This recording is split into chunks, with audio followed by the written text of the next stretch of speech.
ಎಲ್ಲರಿಗೂ ನಮಸ್ಕಾರ.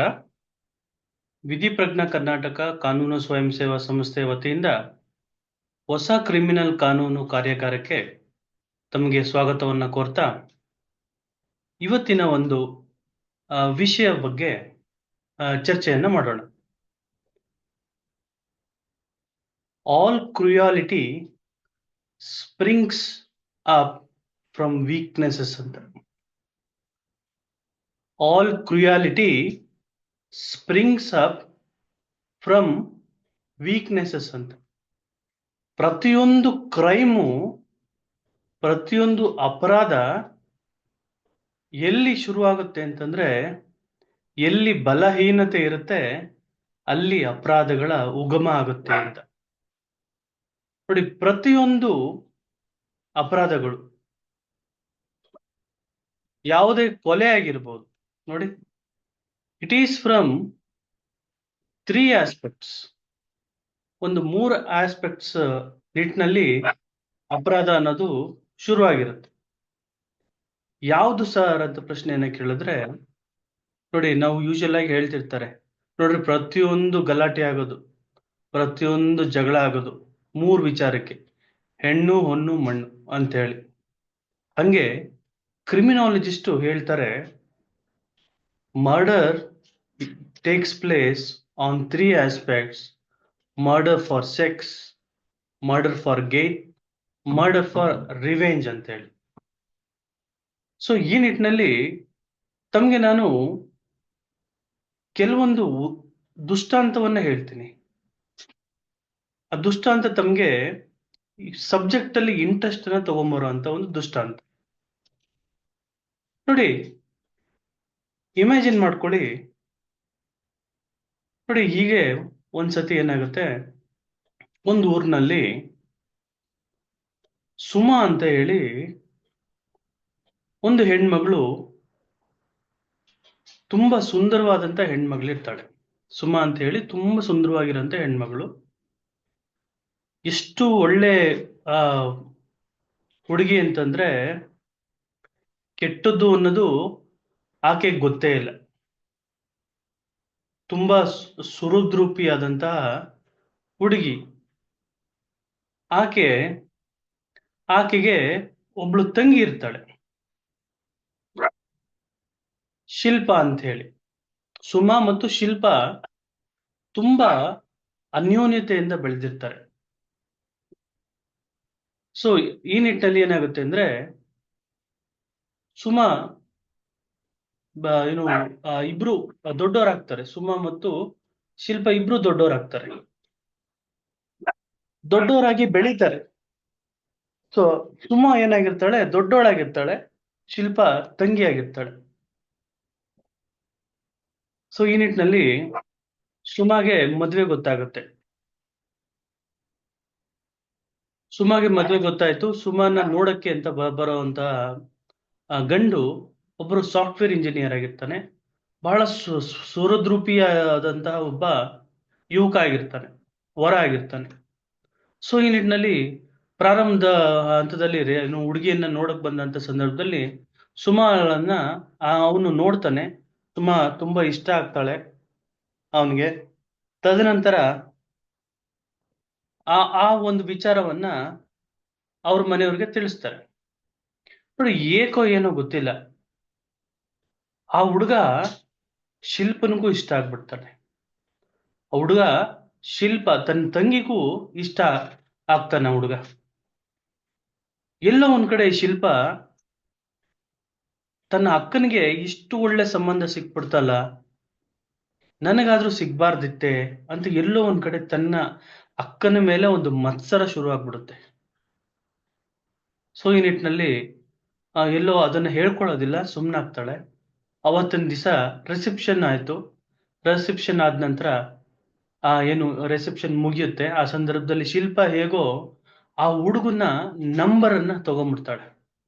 ಹುಡುಗನ ನಂಬರ್ನ ತಗೋತಾಳೆ, ಮೊಬೈಲ್ ನಂಬರ್, ಕಾಂಟ್ಯಾಕ್ಟ್ ನಂಬರ್ನ ತಗೋತಾಳೆ. ಸೊ ಕಾಂಟ್ಯಾಕ್ಟ್ ನಂಬರ್ನ ತಗೊಂಡು ಆ ಹುಡುಗನಿಗೆ ಮೆಸೇಜ್ ಅನ್ನ ಮಾಡಕ್ ಶುರು ಮಾಡ್ತಾಳೆ. ತನ್ನ ಅಕ್ಕನ ರೀತಿಯಲ್ಲಿ ಮೆಸೇಜ್ ಅನ್ನ ಮಾಡಕ್ ಶುರು ಮಾಡ್ತಾಳೆ. ಆ ಆ ಆ ಆ ವ್ಯಕ್ತಿನೂ ಸಹ ಆ ಆ ಹುಡುಗಿ ಜೊತೆ ಮಾತಾಡಕ್ ಶುರು ಮಾಡ್ತಾನೆ, ಚಾಟ್ ಅನ್ನ ಮಾಡಕ್ ಶುರು ಮಾಡ್ತಾನೆ. ಚಾಟ್ ಅನ್ನ ಮಾಡ್ತಾ ಮಾಡ್ತಾ ಮಾಡ್ತಾ ಅವಳು ತನ್ನ ತಾನ್ ಯಾರು ಅಂತ ಹೇಳಿ ರಿವೀಲ್ ಮಾಡ್ಕೊಂತಾಳೆ. ನಾನು ಸುಮಾ ಅಲ್ಲ, ಅವಳ ತಂಗಿ ಶಿಲ್ಪ ಅಂತ ಹೇಳ್ತಾಳೆ. ಹಿಂಗೆ ಮಾತಾಡ್ತಾ ಮಾತಾಡ್ತಾ ಹೇಳ್ತಾಳೆ, ನೀನು ಶತ ನೀನು ಇಷ್ಟು ನೀನು ಶತದಡ್ಡ ಇದೆಯಾ ಅಂತ ಒಂದ್ ಮಾತಂತಾಳೆ. ಯಾಕೆ ಅಂತ ಒಂದು ಪ್ರಶ್ನೆಯನ್ನ ಕೇಳಿದಾಗ ಅವನು ಹೇಳ್ತಾನೆ, ಅವಳು ಹೇಳ್ತಾಳೆ, ನಮ್ಮ ಅಕ್ಕ ಇದ್ದಾಳಲ್ಲ, ಅವಳು ಹುಗ್ತಾಳೆ. ಅಂದ್ರೆ ಏನು, ಮಾತಾಡ್ಬೇಕಾದ್ರೆ ಹುಗ್ಗೋ ಅಂತದ್ದು. ಅಂದ್ರೆ ಏನು, ತೊದಲ ಅಂತ ಒಂದು ಕಾಯಿಲೆ ಇದೆ ಅವಳಿಗೆ. ಸೊ ಅವಳನ್ನ ಏನಕ್ಕೆ ಮದ್ವೆ ಮಾಡ್ಕೊಂತೀಯ? ಅವಳು ಓದಿರೋದು ಎಷ್ಟು ಗೊತ್ತಾ? ಕೇವಲ 10ನೇ ಕ್ಲಾಸು. ನಾನು MBA ಓದಿದ್ದೀನಿ ಅಂತ ದಡ್ಡಿನ ಮದ್ವೆ ಮಾಡ್ಕೊಂತಾ ಇದೆಯಲ್ಲ, ನಿನ್ ಬುದ್ಧಿ ಇದೆಯಾ ಅಂತ ಹೇಳಿ ಅವನಿಗೆ ಏನು ಪ್ರಚೋದನೆಯನ್ನ ಕೊಡ್ತಾಳೆ. ಸೊ ಹಾಗೆ ಮಾತಾಡ್ತಾ ಮಾತಾಡ್ತಾ ಚೆಲ್ಲಾಗಿ ಮಾತಾಡ್ತಾಳೆ. ಸೊ ಅದು ಏನಾಗುತ್ತೆ, ಪ್ರೇಮವಾಗಿ ತಿರುಗ್ತದೆ.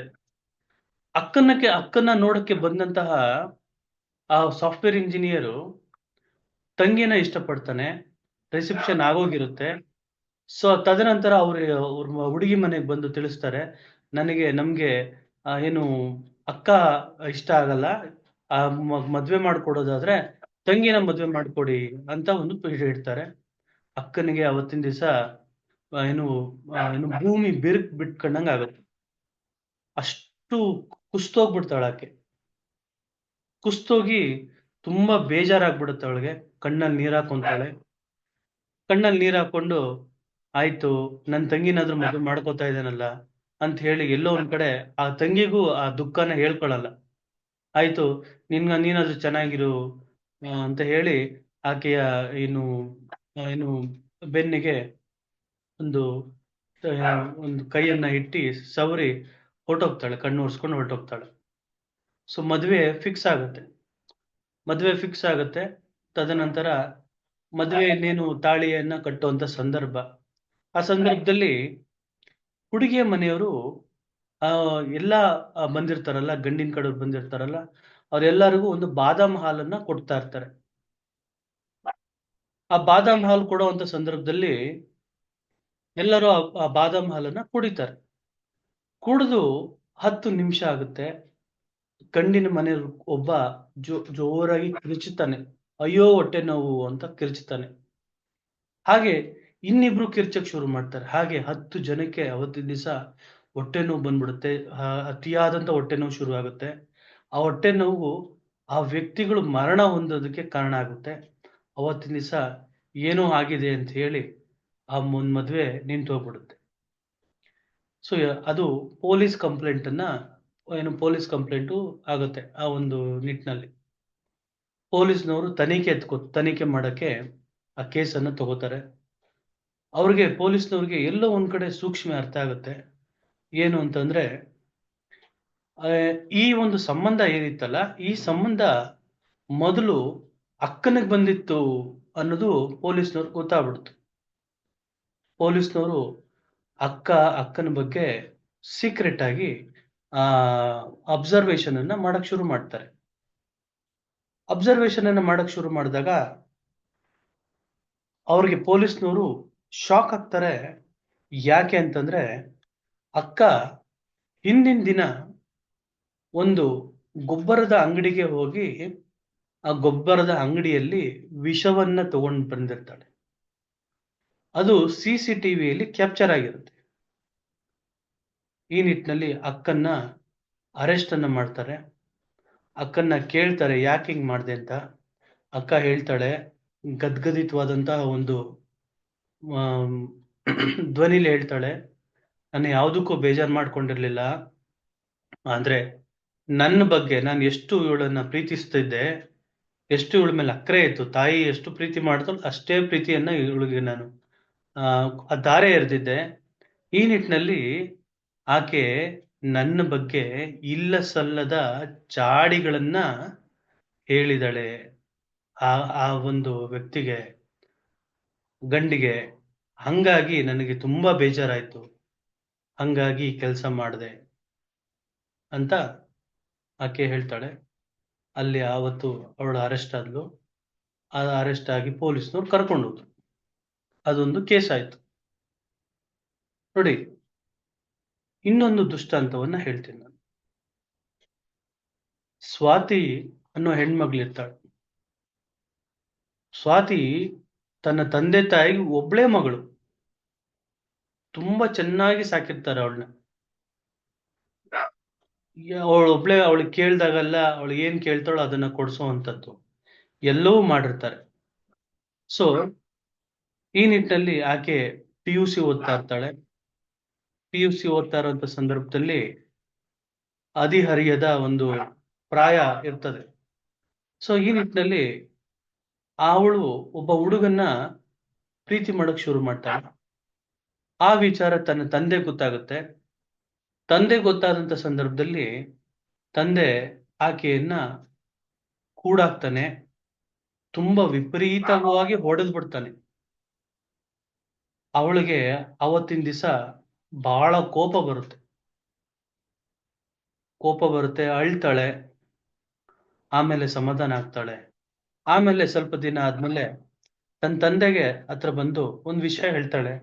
ಏನಂತ ಹೇಳ್ತಾಳೆ ಅಂದ್ರೆ, ಅಪ್ಪ, ನಾನು ಇನ್ಮೇಲೆ ಆ ಹುಡುಗನ್ ಸಹವಾಸ ಮಾಡೋದಿಲ್ಲ. ನೀನೇನು ಚಿಂತೆ ಮಾಡ್ಬೇಡಪ್ಪ. ನೀನ್ ಯಾರನ್ನ ತೋರಿಸ್ತೀಯೋ ಅವ್ರನ್ನೇ ನಾನು ಮದ್ವೆ ಮಾಡ್ಕೊಂತೀನಿ.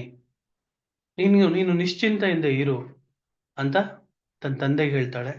ತಂದೆಗೆ ತುಂಬಾ ಖುಷಿ ಆಗ್ಬಿಡುತ್ತೆ. ಅಯ್ಯೋ, ನನ್ನ ಮಗಳು ಬದಲಾಗ್ಬಿಟ್ಲಲ್ಲ ಅಂತ ಹೇಳಿ ತುಂಬಾ ಪ್ರೀತಿ ಮಾಡಕ್ ಶುರು ಮಾಡ್ತಾರೆ. ಸೊ ಹೀಗೆ ಒಂದಿನ ತನ್ನ ತಾಯಿ ತನ್ನ ಅವ್ರ ಊರಿಗೆ ತವ್ರ ಮನೆಗೆ ಹೋಗ್ಬೇಕು ಅಂತೇಳಿ ತನ್ನ ತಾಯಿ ತವ್ರ ಮನೆಗೆ ಹೋಗ್ತಾರೆ. ತಂದೆ, ನಾನೇನೋ ಬಿಸ್ನೆಸ್ ಕೆಲಸದಲ್ಲಿ ಇಲ್ಲೇ ಇರ್ತೀನಿ, ನನ್ನ ಮಗಳ ಜೊತೆ ಇರ್ತೀನಿ. ಅಪ್ಪ, ಇಲ್ಲಪ್ಪ, ನೀನು ಹೋಗು, ಏನು ನಾನು ಒಬ್ಳೇ ಇರ್ತಾಳೆ, ಏನ್ ತೊಂದರೆ ಇಲ್ಲ ಅಂತ ಹೇಳ್ತಾಳೆ. ಇಲ್ಲ, ಏನು ಸ್ವಲ್ಪ ಕೆಲಸ ಇದೆ, ನಾನು ಇರ್ತೀನಿ ಮನೇಲಿ ಅಂತ ಹೇಳಿ ಅವನು ಅಲ್ಲೇ ಉಳ್ಕೊಂಡ್ಬಿಡ್ತಾನೆ. ಸೊ ಆಮೇಲೆ ಏನಾಗುತ್ತೆ ನೋಡಿ, ಅವನು ಬೆಳಗ್ಗೆ ಎದ್ದಿದ ತಕ್ಷಣ ನೆಕ್ಸ್ಟ್ ಡೇ ಅಲ್ಲಿ ತನ್ನ ತಂದೆ ಮರ್ಡರ್ ಆಗ್ಬಿಟ್ಟಿರ್ತಾನೆ. ಸೊ ಪೊಲೀಸ್ನವರು ಇನ್ವೆಸ್ಟಿಗೇಷನ್ ಮಾಡ್ತಾರೆ. ಅವಾಗ ಪೊಲೀಸ್ನವ್ರಿಗೆ ಒಂದು ವಿಚಾರ ಅರ್ಥ ಆಗುತ್ತೆ. ಆ ಹುಡುಗಿ ಒಬ್ಬ ಹುಡುಗನ ಪ್ರೀತಿಸ್ತಾ ಇದ್ಲು ಅನ್ನೋ ನಿಟ್ಟಿನಲ್ಲಿ ಅವಳನ್ನ ಅರೆಸ್ಟ್ ಮಾಡ್ತಾರೆ. ಅರೆಸ್ಟ್ ಮಾಡಿ ಎನ್ಕ್ವೈರಿಗೆ ಒಳಪಡಿಸಿದಂತ ಸಂದರ್ಭದಲ್ಲಿ ಅವ್ರಿಗೆ ಗೊತ್ತಾಗುತ್ತೆ, ತನ್ನ ಬಾಯ್ ಫ್ರೆಂಡ್ ಜೊತೆ ಸೇರ್ಕೊಂಡು ತನ್ನ ತಂದೆನ ಕೊಲೆಯನ್ನ ಮಾಡಿರ್ತಾಳು. ಕೊಲೆಯನ್ನ ಮಾಡಿ ಹೇಗೆ ಬಿಂಬಿಸಿರ್ತಾಳೆ ಅಂತಂದ್ರೆ,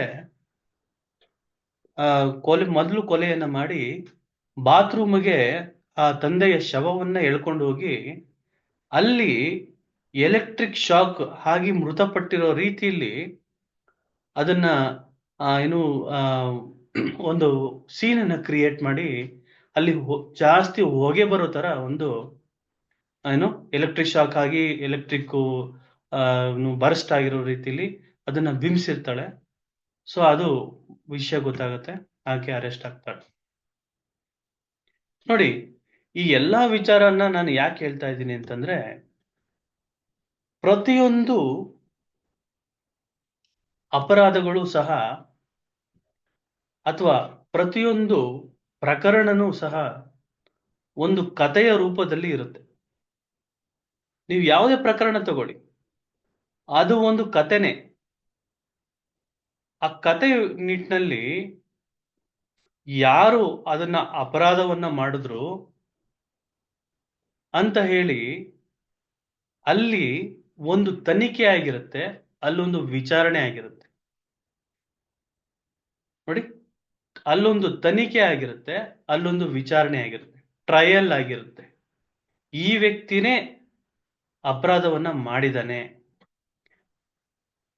ಅಪರಾಧ ಮಾಡೋದಕ್ಕೆ ಏನು ಮೋಟಿವ್ ಇತ್ತು, ಏನು ಉದ್ದೇಶ ಇತ್ತು, ಯಾಕೆ ಈ ಅಪರಾಧ ನಡೀತು, ಸೊ ಹೇಗೆಲ್ಲ ನಡೀತು, ಈ ನಿಟ್ಟಿನಲ್ಲಿ ಪೊಲೀಸ್ನವರು ಏನೆಲ್ಲ ಸಾಕ್ಷಿಗಳನ್ನ ಒದಗಿಸಿದ್ರು ಕೋರ್ಟಿಗೆ.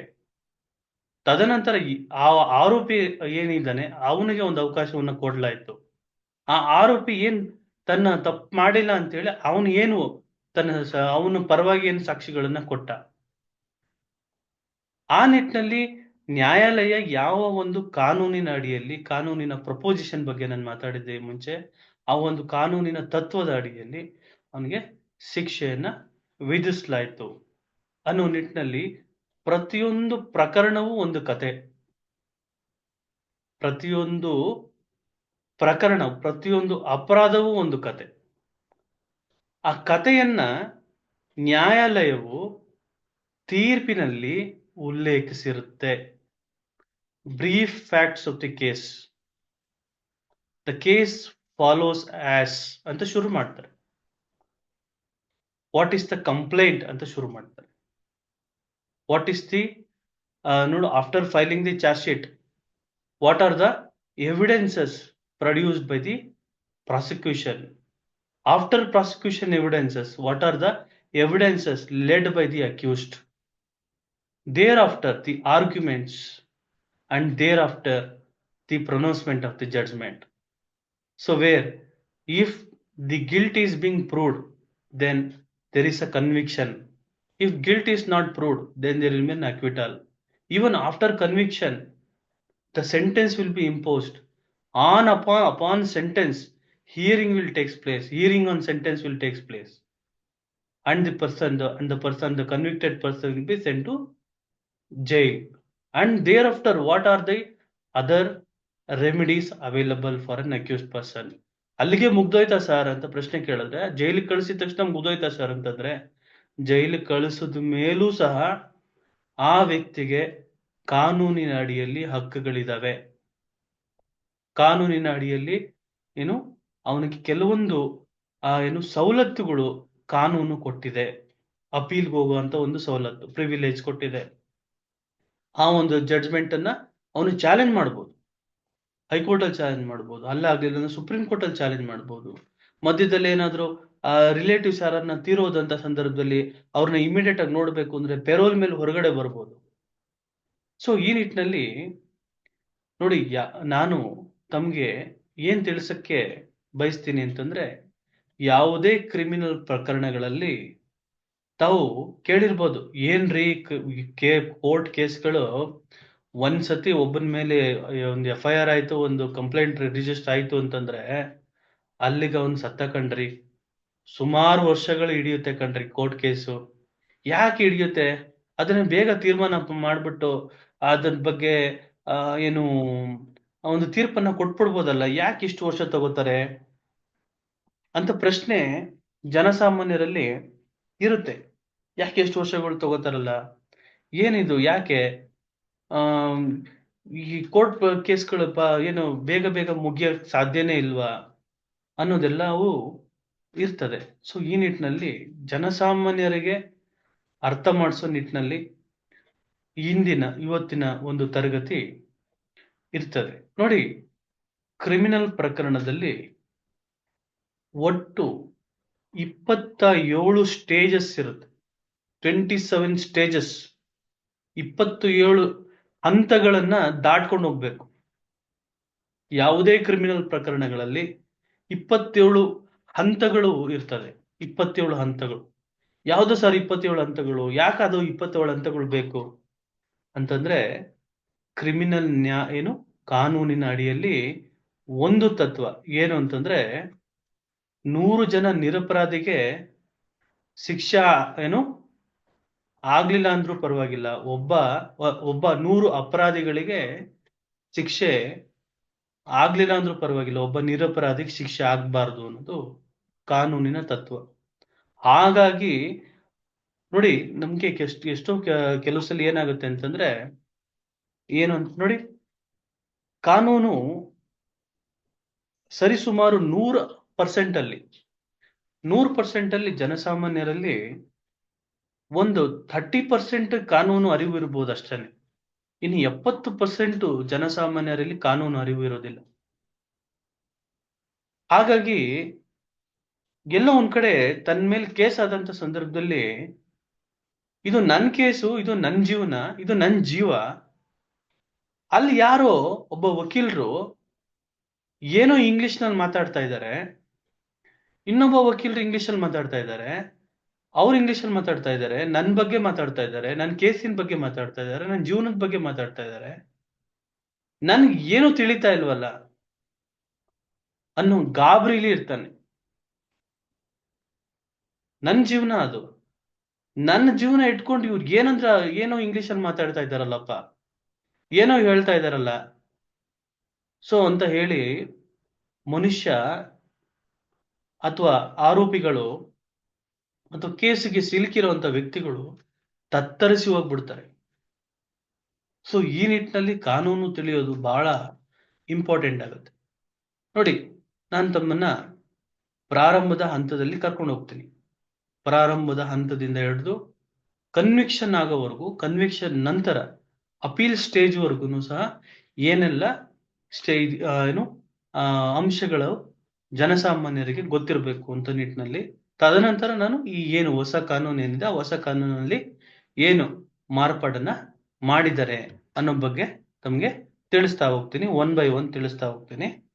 ನೋಡಿ, ತಮಗೆ ತಿಳಿದಿದೆ, ಯಾವುದೇ ಪ್ರಕರಣಗಳಲ್ಲಿ ಪ್ರಾರಂಭದ ಹಂತದಲ್ಲಿ ಮೊದಲು ಆಗುವಂಥದ್ದು ಅಪರಾಧ. ನೋಡಿ, ಮೊದಲು ಪ್ರಾರಂಭದ ಹಂತದಲ್ಲಿ ಆಗುವಂಥದ್ದು ಅಪರಾಧ. ಅಪರಾಧ ಆಗಿದ ತಕ್ಷಣ ಒಂದು ಕಂಪ್ಲೇಂಟ್ ಆಗುತ್ತೆ. Complaint means it's an information. ಒಂದು ಇನ್ಫಾರ್ಮೇಶನ್ ಕೊಟ್ಟಿದ ತಕ್ಷಣ the criminal law will set into motion ಅಂತ. The criminal law will set into motion. ಆ ಕ್ರಿಮಿನಲ್ ಕಾನೂನಿಗೆ ಜೀವ ಬಂದ್ಬಿಡುತ್ತೆ. ಯಾರಾದ್ರೂ ಒಂದು ಸಣ್ಣ ಕಂಪ್ಲೇಂಟ್ ತಗೊಂಡು ಪೊಲೀಸ್ನವ್ರು ಕೊಟ್ಟಿದ ತಕ್ಷಣ ಆ ಕ್ರಿಮಿನಲ್ ಕಾನೂನು ಇರುತ್ತಲ್ಲ, ಜಾಗೃತ ಆಗುತ್ತೆ. ಲೈಟ್ ಆಗಿದಾಗ ಬಲ್ಬ್ ಆನ್ ಆಗುತ್ತಲ್ಲ, ಹಂಗ್ ಆನ್ ಆಗುತ್ತೆ. ಅಲ್ಲಿಂದ ಶುರು ಆಗುತ್ತೆ ಏನು, ಕ್ರಿಮಿನಲ್ ಕಾನೂನಿನ ಏನು ಆ ಹಂತಗಳು. ಆ ಒಂದು ಹಂತಗಳು ಶುರುವಾಗುವಂಥದ್ದು ಬೇಸಿಕ್ ಇಂದ ಅಂತ ನಾವು ನೋಡಿದಾಗ ಕಂಪ್ಲೇಂಟ್ ಇಂದ ಶುರುವಾಯಿತು. ನೋಡಿ, ಕಂಪ್ಲೇಂಟ್ ಆಯಿತು, ಪೊಲೀಸ್ನವರು FIR ಅನ್ನ ಮಾಡಿದ್ರು. FIR ಅನ್ನ ಎಲ್ಲಾ ಸಂದರ್ಭದಲ್ಲೂ ಮಾಡ್ತಾರ ಸರ್ ಅಂತ ನೀವು ಪ್ರಶ್ನೆ ಕೇಳಿದ್ರೆ, FIR ಅನ್ನ ಎಲ್ಲಾ ಸಂದರ್ಭದಲ್ಲೂ ಮಾಡಲ್ಲ. ಯಾವ ಸಂದರ್ಭದಲ್ಲಿ ಮಾಡ್ತಾರೆ ಅಂದ್ರೆ, ಯಾವ ಒಂದು ಕಂಪ್ಲೇಂಟ್ ಅಲ್ಲಿ, ಯಾವುದೋ ಒಂದು ಇನ್ಫಾರ್ಮೇಶನ್ ಅಲ್ಲಿ ಕಾಗ್ನಿಸಬಲ್ ಅಫೆನ್ಸಿನ ಕಂಟೆಂಟ್ ಇರುತ್ತೆ, ಫ್ಯಾಕ್ಟ್ಸ್ ಇರುತ್ತೆ, ಅಂತ ಸಂದರ್ಭದಲ್ಲಿ ಮಾತ್ರ FIR ಅನ್ನ ಮಾಡ್ತಾರೆ. ಸೊ ಈ ನಿಟ್ಟಿನಲ್ಲಿ ಮೊದಲು ತನಿಖೆಯನ್ನ ಮಾಡಿಬಿಟ್ಟು ಆಮೇಲೆ FIR ಮಾಡೋದು ಸರಿನಾ ಅನ್ನೋ ವಿಚಾರ ಎಲ್ಲ ನಾನು ಈ ಮುಂಚೆ ತಮಗೆ ತಿಳಿಸಿದ್ದೀನಿ. ಯಾವುದು ಫ್ಯಾಟಲ್ ಆಗುತ್ತೆ, ಫ್ಯಾಟಲ್ ಟು ದ ಕೇಸ್ ಅಂತ ಹೇಳಿ. ಸೊ ಯಾವುದೇ ಪ್ರಕರಣದಲ್ಲಿ, ಯಾವುದೇ ಒಂದು ಕಂಪ್ಲೇಂಟ್ ಅಲ್ಲಿ, ಇಫ್ ಎ ಪೊಲೀಸ್ ಆಫೀಸರ್ ಏನು thinks that there is a cognizable offence happened, there is a cognizable offence taken place ಅಂತ ಅನಿಸ್ತಂತ ಸಂದರ್ಭದಲ್ಲಿ police officer will register an FIR. Once FIR is being registered, FIR ಆಯಿತು, so that FIR will be forwarded to a magistrate. Sir, ಇಲ್ಲಿ magistrate ಯಾರು sir ಅಂತ ನೀವು ಪ್ರಶ್ನೆಯನ್ನು ಕೇಳಿದ್ರೆ, magistrate is a person who punishes the wrong doer ಅಂತ. Who punishes the wrong doer. ನೋಡಿ, ನಾನು ತಮಗೆ ತುಂಬಾ ಸಿಂಪಲ್ ಆಗಿ ಹೇಳ್ತೀನಿ, ಯಾರು ಈ ಮ್ಯಾಜಿಸ್ಟ್ರೇಟ್ ಅಂತ. ಮ್ಯಾಜಿಸ್ಟ್ರೇಟ್ ಅಂದ್ರೆ ದಂಡಾಧಿಕಾರಿ ಅಂತ. ಪ್ರತಿಯೊಂದು ಸಮಾಜದಲ್ಲಿ ನಮ್ಮ ಊರ್ ಕಡೆ ಗ್ರಾಮ ದೇವತೆ ಅಂತ ಒಂದಿರುತ್ತೆ. ಗ್ರಾಮ ದೇವತೆ ಗ್ರಾಮವನ್ನ ಕಾಪಾಡುವಂತದ್ದು ಒಂದು ದೇವತೆ. ಏನೋ ಒಂದು ಸಮಸ್ಯೆ ಆದಂತಂದ್ರೆ ನಾವು ಕಾಪಾಡುವಂತ ದೇವತೆ ಗ್ರಾಮ ದೇವತೆ. ಸೊ ಈ ನಿಟ್ಟಿನಲ್ಲಿ ಮ್ಯಾಜಿಸ್ಟ್ರೇಟ್ ಅವರು ಒಂದು ಗ್ರಾಮ ದೇವತೆಯಾಗಿ ಕೆಲಸವನ್ನ ಮಾಡ್ತಾರೆ. ಆ ಒಂದು ಕ್ಷೇತ್ರದಲ್ಲಿ, ಒಂದು ಕ್ಷೇತ್ರ, ಆ ಕ್ಷೇತ್ರದಲ್ಲಿ ಯಾವುದೇ ಅಪರಾಧ ಆದ್ರೆ ಆ ಅಪರಾಧವನ್ನ ನಿಟ್ಟಿನಲ್ಲಿ, ಆ ಅಪರಾಧವನ್ನ ತಡೆಗಟ್ಟೋ ನಿಟ್ಟಿನಲ್ಲಿ, ಅಥವಾ ಆ ಅಪರಾಧ ಯಾರು ಮಾಡುತ್ತಾರ ಆ ನಿಟ್ಟಿನಲ್ಲಿ ಆ ಒಂದು ಸನ್ನೆಯನ್ನ ತಗೊಳ್ಳುವಂಥದ್ದು, ಅಂದ್ರೆ ನೋಟಿಸ್ ಅನ್ನ ತಗೊಳ್ಳುವಂಥದ್ದು ಆಗಿರುತ್ತೆ. ಸೊ ಅವರು ಮ್ಯಾಜಿಸ್ಟ್ರೇಟ್ ಆಗಿರ್ತಾರೆ, ಪ್ರಾರಂಭದ ಹಂತದಲ್ಲಿರುವಂತಹ ದಂಡಾಧಿಕಾರಿಗಳು. ಈಗ ನಮ್ಗೆ ಏನಾದ್ರೂ ಹುಷಾರಿಲ್ದಂಗೆ ಆಯ್ತು, ಅಥವಾ ಏನು ಆರೋಗ್ಯದಲ್ಲಿ ಸಮಸ್ಯೆ ಆಯ್ತು, ನಮ್ಮ ಊರಿನಲ್ಲಿ, ನಮ್ಮ ಏರಿಯಾದಲ್ಲಿ ಪ್ರೈಮರಿ ಹೆಲ್ತ್ ಸೆಂಟರ್ಸ್ ಅಂತ ಇರುತ್ತೆ. ಪ್ರೈಮರಿ ಹೆಲ್ತ್ ಸೆಂಟರ್ಸ್ ಅಂದ್ರೆ ಪ್ರಾಥಮಿಕ ಆರೋಗ್ಯ ಕೇಂದ್ರ ಅಂತ ಇರುತ್ತೆ. ಅಲ್ಲಿ ನಾವು ಹೋಗ್ಬಿಟ್ಟು ಪ್ರಾಥಮಿಕ ಆರೋಗ್ಯದಲ್ಲಿ ನಾವು ಕಾಯಿಲೆಯನ್ನ ತೋರಿಸ್ಕೊಂತೀವಿ ಪ್ರಾರಂಭದ ಹಂತದಲ್ಲಿ. ಅಲ್ಲೇನಾದ್ರೂ ಅವರು ಇಲ್ಲ ನಿಮ್ಗೆ ದೊಡ್ಡ ಸಮಸ್ಯೆ ಇದೆ, ದೊಡ್ಡ ನರ್ಸಿಂಗ್ ಹೋಮ್ ಹೋಗ್ಬೇಕು, ದೊಡ್ಡ ಹಾಸ್ಪಿಟ್ಲ್ಗೆ ಹೋಗ್ಬೇಕು ಅಂದಾಗ ತದನಂತರ ಹೋಗ್ತೀವಿ. ಹಂಗೆ ಯಾವುದೇ ಸಂದರ್ಭದಲ್ಲಿ ಪ್ರಾರಂಭದ ಹಂತದಲ್ಲಿ ಅಪರಾಧ ಆದಂತ ಸಂದರ್ಭದಲ್ಲಿ ಮೊದಲು ಇನ್ಫಾರ್ಮೇಶನ್ ಹೋಗುವಂಥದ್ದು ಆ ಒಂದು ಆ ಒಂದು ಜೂರಿಸ್ಟಿಕ್ಷನ್ ಏನಿರುತ್ತಲ್ಲ, ಕಾರ್ಯವ್ಯಾಪ್ತಿ, ಆ ಕಾರ್ಯವ್ಯಾಪ್ತಿಗೆ ಸಂಬಂಧಪಟ್ಟಂತಹ ದಂಡಾಧಿಕಾರಿಗೆ ಇನ್ಫಾರ್ಮೇಶನ್ ಹೋಗುತ್ತೆ. ಅವರು ಆ ಒಂದು ಕ್ಷೇತ್ರವನ್ನ ರಕ್ಷಣೆಯನ್ನ ಮಾಡ್ತಾ ಇರ್ತಾರೆ, ಲಾ ಅಂಡ್ ಆರ್ಡರ್ನ ಕಾಪಾಡ್ತಾ ಇರ್ತಾರೆ. Police, virus police are the agents of the law. ಕಾನೂನಿನ ಏಜೆಂಟ್ ಅವರು. ಪೊಲೀಸ್ನವರು ಕಾನೂನಿನ agent. They are the law enforcement authority appointed by the government, whereas the police officer will aid the court. Nodi, police officer, the police system will aid the court, will help the court to enforce justice, so ನ್ಯಾಯ ವಿಲೇವಾರಿಯನ್ನ, ನ್ಯಾಯವನ್ನ ಏನು ಕೊಡಿಸೋದಕ್ಕೆ ಪೊಲೀಸ್ನವರು ನ್ಯಾಯಾಲಯಕ್ಕೆ ಸಹಾಯವನ್ನ ಮಾಡ್ತಾರೆ. So ಈ ನಿಟ್ಟಿನಲ್ಲಿ complaint ಆಯ್ತು, complaint ಆದ್ಮೇಲೆ FIR ಮಾಡ್ತಾರೆ. FIR ಅನ್ನ ಪ್ರಾರಂಭದ ಹಂತದಲ್ಲಿ ಅವರ ಮೇಲಿನ ಅಧಿಕಾರಿಗಳು, ಪೊಲೀಸ್ನವ್ರಿಗೆಲ್ಲ ಮೇಲಿನ ಅಧಿಕಾರಿಗಳು ಯಾರು ಸರ್ ಅಂತ ನೀವು ಪ್ರಶ್ನೆಯನ್ನ ಕೇಳಿದ್ರೆ, who is the boss of police system ಅಂತ ನೀವು ಪ್ರಶ್ನೆಯನ್ನ ಕೇಳಿದ್ರೆ, ಅಥವಾ ಪೊಲೀಸ್ ಸ್ಟೇಷನ್ ಅಂತ ನೀವು ಪ್ರಶ್ನೆಯನ್ನ ಕೇಳಿದ್ರೆ, the jurisdictional magistrate. The jurisdictional magistrate is the an authority to control the law and order in the society. So whatever the offenses, it may be a heinous offenses, it may be a small offenses. So ಅದು ಆಯ್ತು ಅಂದಾಗ ಒಂದು ಸಮಾಜದಲ್ಲಿ ಆ ವಿಚಾರದಲ್ಲಿ complaint ಆದಂತ ಸಂದರ್ಭದಲ್ಲಿ ಅದು ಕಾಗ್ನಿಸಬಲ್ ಅಫೆನ್ಸ್ ಆಗಿದ್ರೆ ಅದನ್ನ ತಗೊಂಡೋಗಿ ಮ್ಯಾಜಿಸ್ಟ್ರೇಟ್ನವರು ತಿಳಿಸ್ತಾರೆ.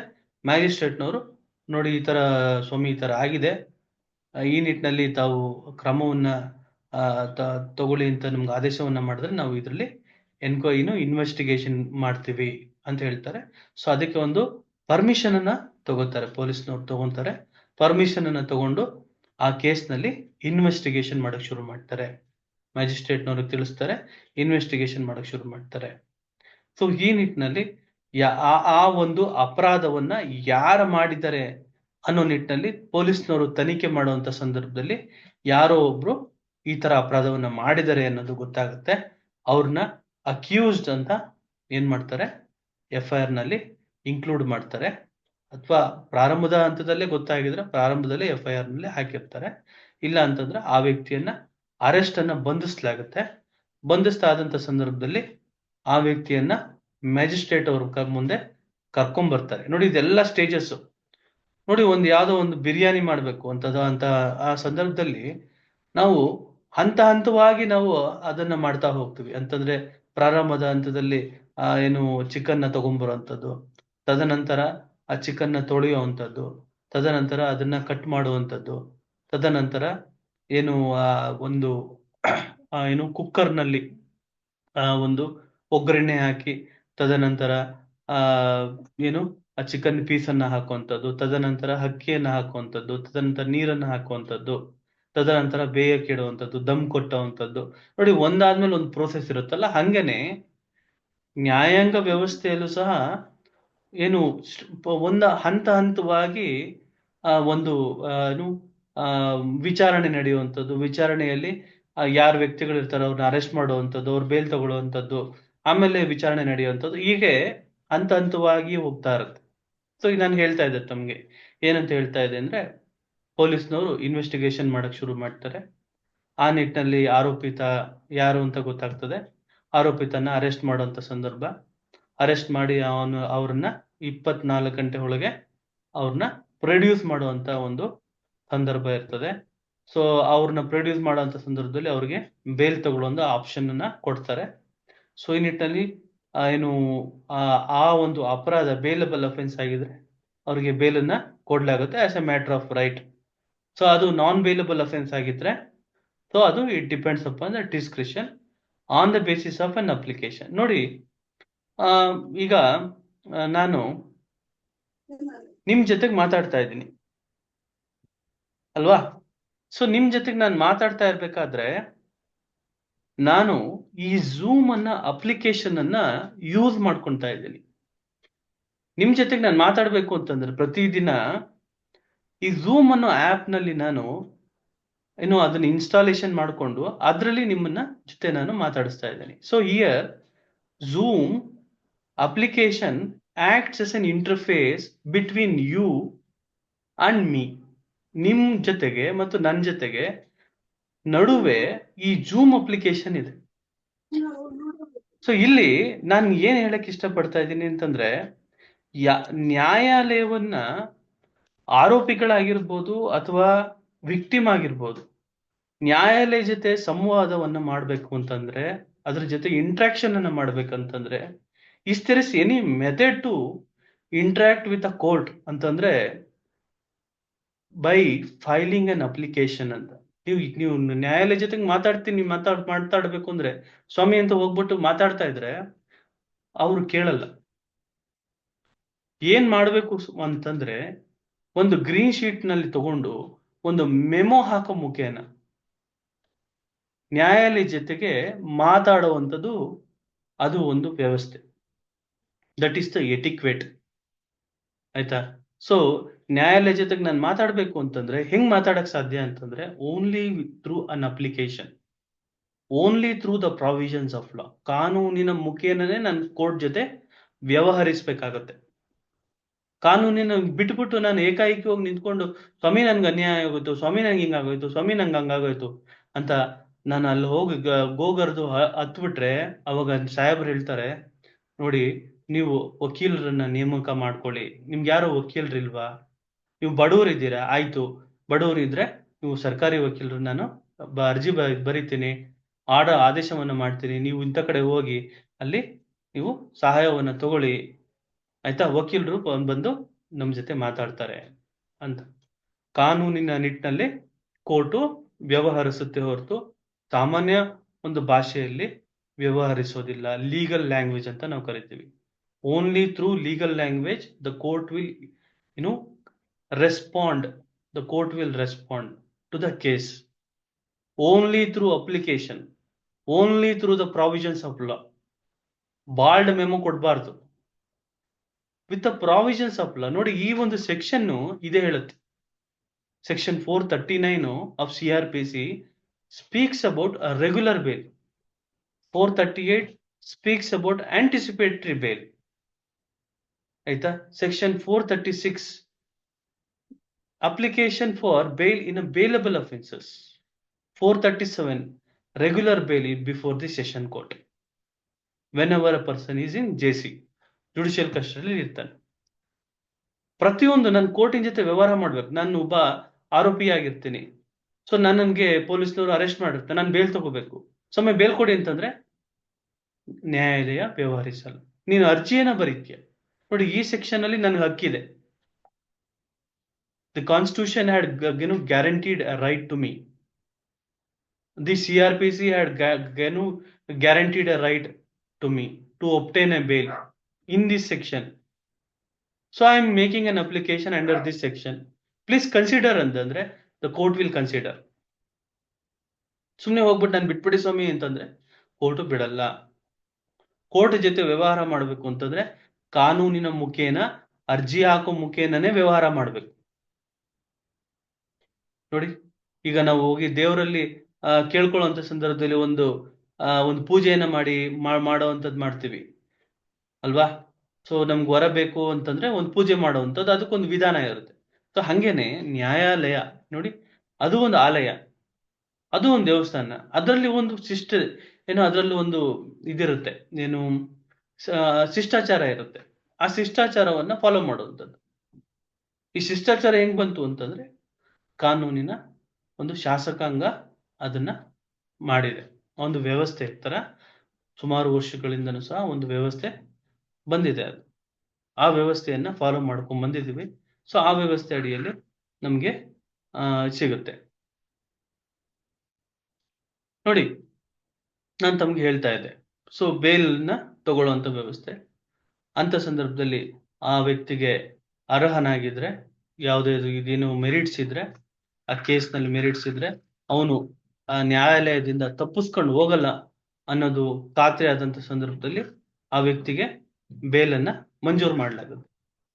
ತದನಂತರ ಏನು ಸರ್ ಸ್ಟೇಜು ಅಂತ ಪ್ರಶ್ನೆಯನ್ನ ಕೇಳಿದ್ರೆ, ಅದೇ ಸಂದರ್ಭದಲ್ಲಿ ಪೊಲೀಸ್‌ನವರು ಒಂದು ಚಾರ್ಜ್ ಶೀಟ್ ಹಾಕುವಂತ ಒಂದು ಸಂದರ್ಭ. ಚಾರ್ಜ್ ಶೀಟ್ ಅಂತಂದ್ರೆ ಏನು ಸರ್ ಅಂತ ಕೇಳಿದ್ರೆ, ಚಾರ್ಜ್ ಶೀಟ್ ಅಂತಂದ್ರೆ ಆ ಕೇಸಿನ ಸಂಪೂರ್ಣ ವಿವರಣೆ, ಆ ಕೇಸಿನ ಸಂಪೂರ್ಣ ದಾಖಲೆಗಳು, ಅದನ್ನ ನಾವು ಚಾರ್ಜ್ ಶೀಟ್ ಅಂತ ಕರಿತೀವಿ. ಚಾರ್ಜ್ ಅಂದ್ರೆ ಏನು ಅಂತ ಕೇಳಿದ್ರೆ, ಚಾರ್ಜಸ್ ಅಂತಂದ್ರೆ ಅಲಿಗೇಷನ್, ಅಕ್ಯುಸೇಷನ್ ಅಂತ ನಾವು ಅಂದ್ರೆ ಆರೋಪಗಳು.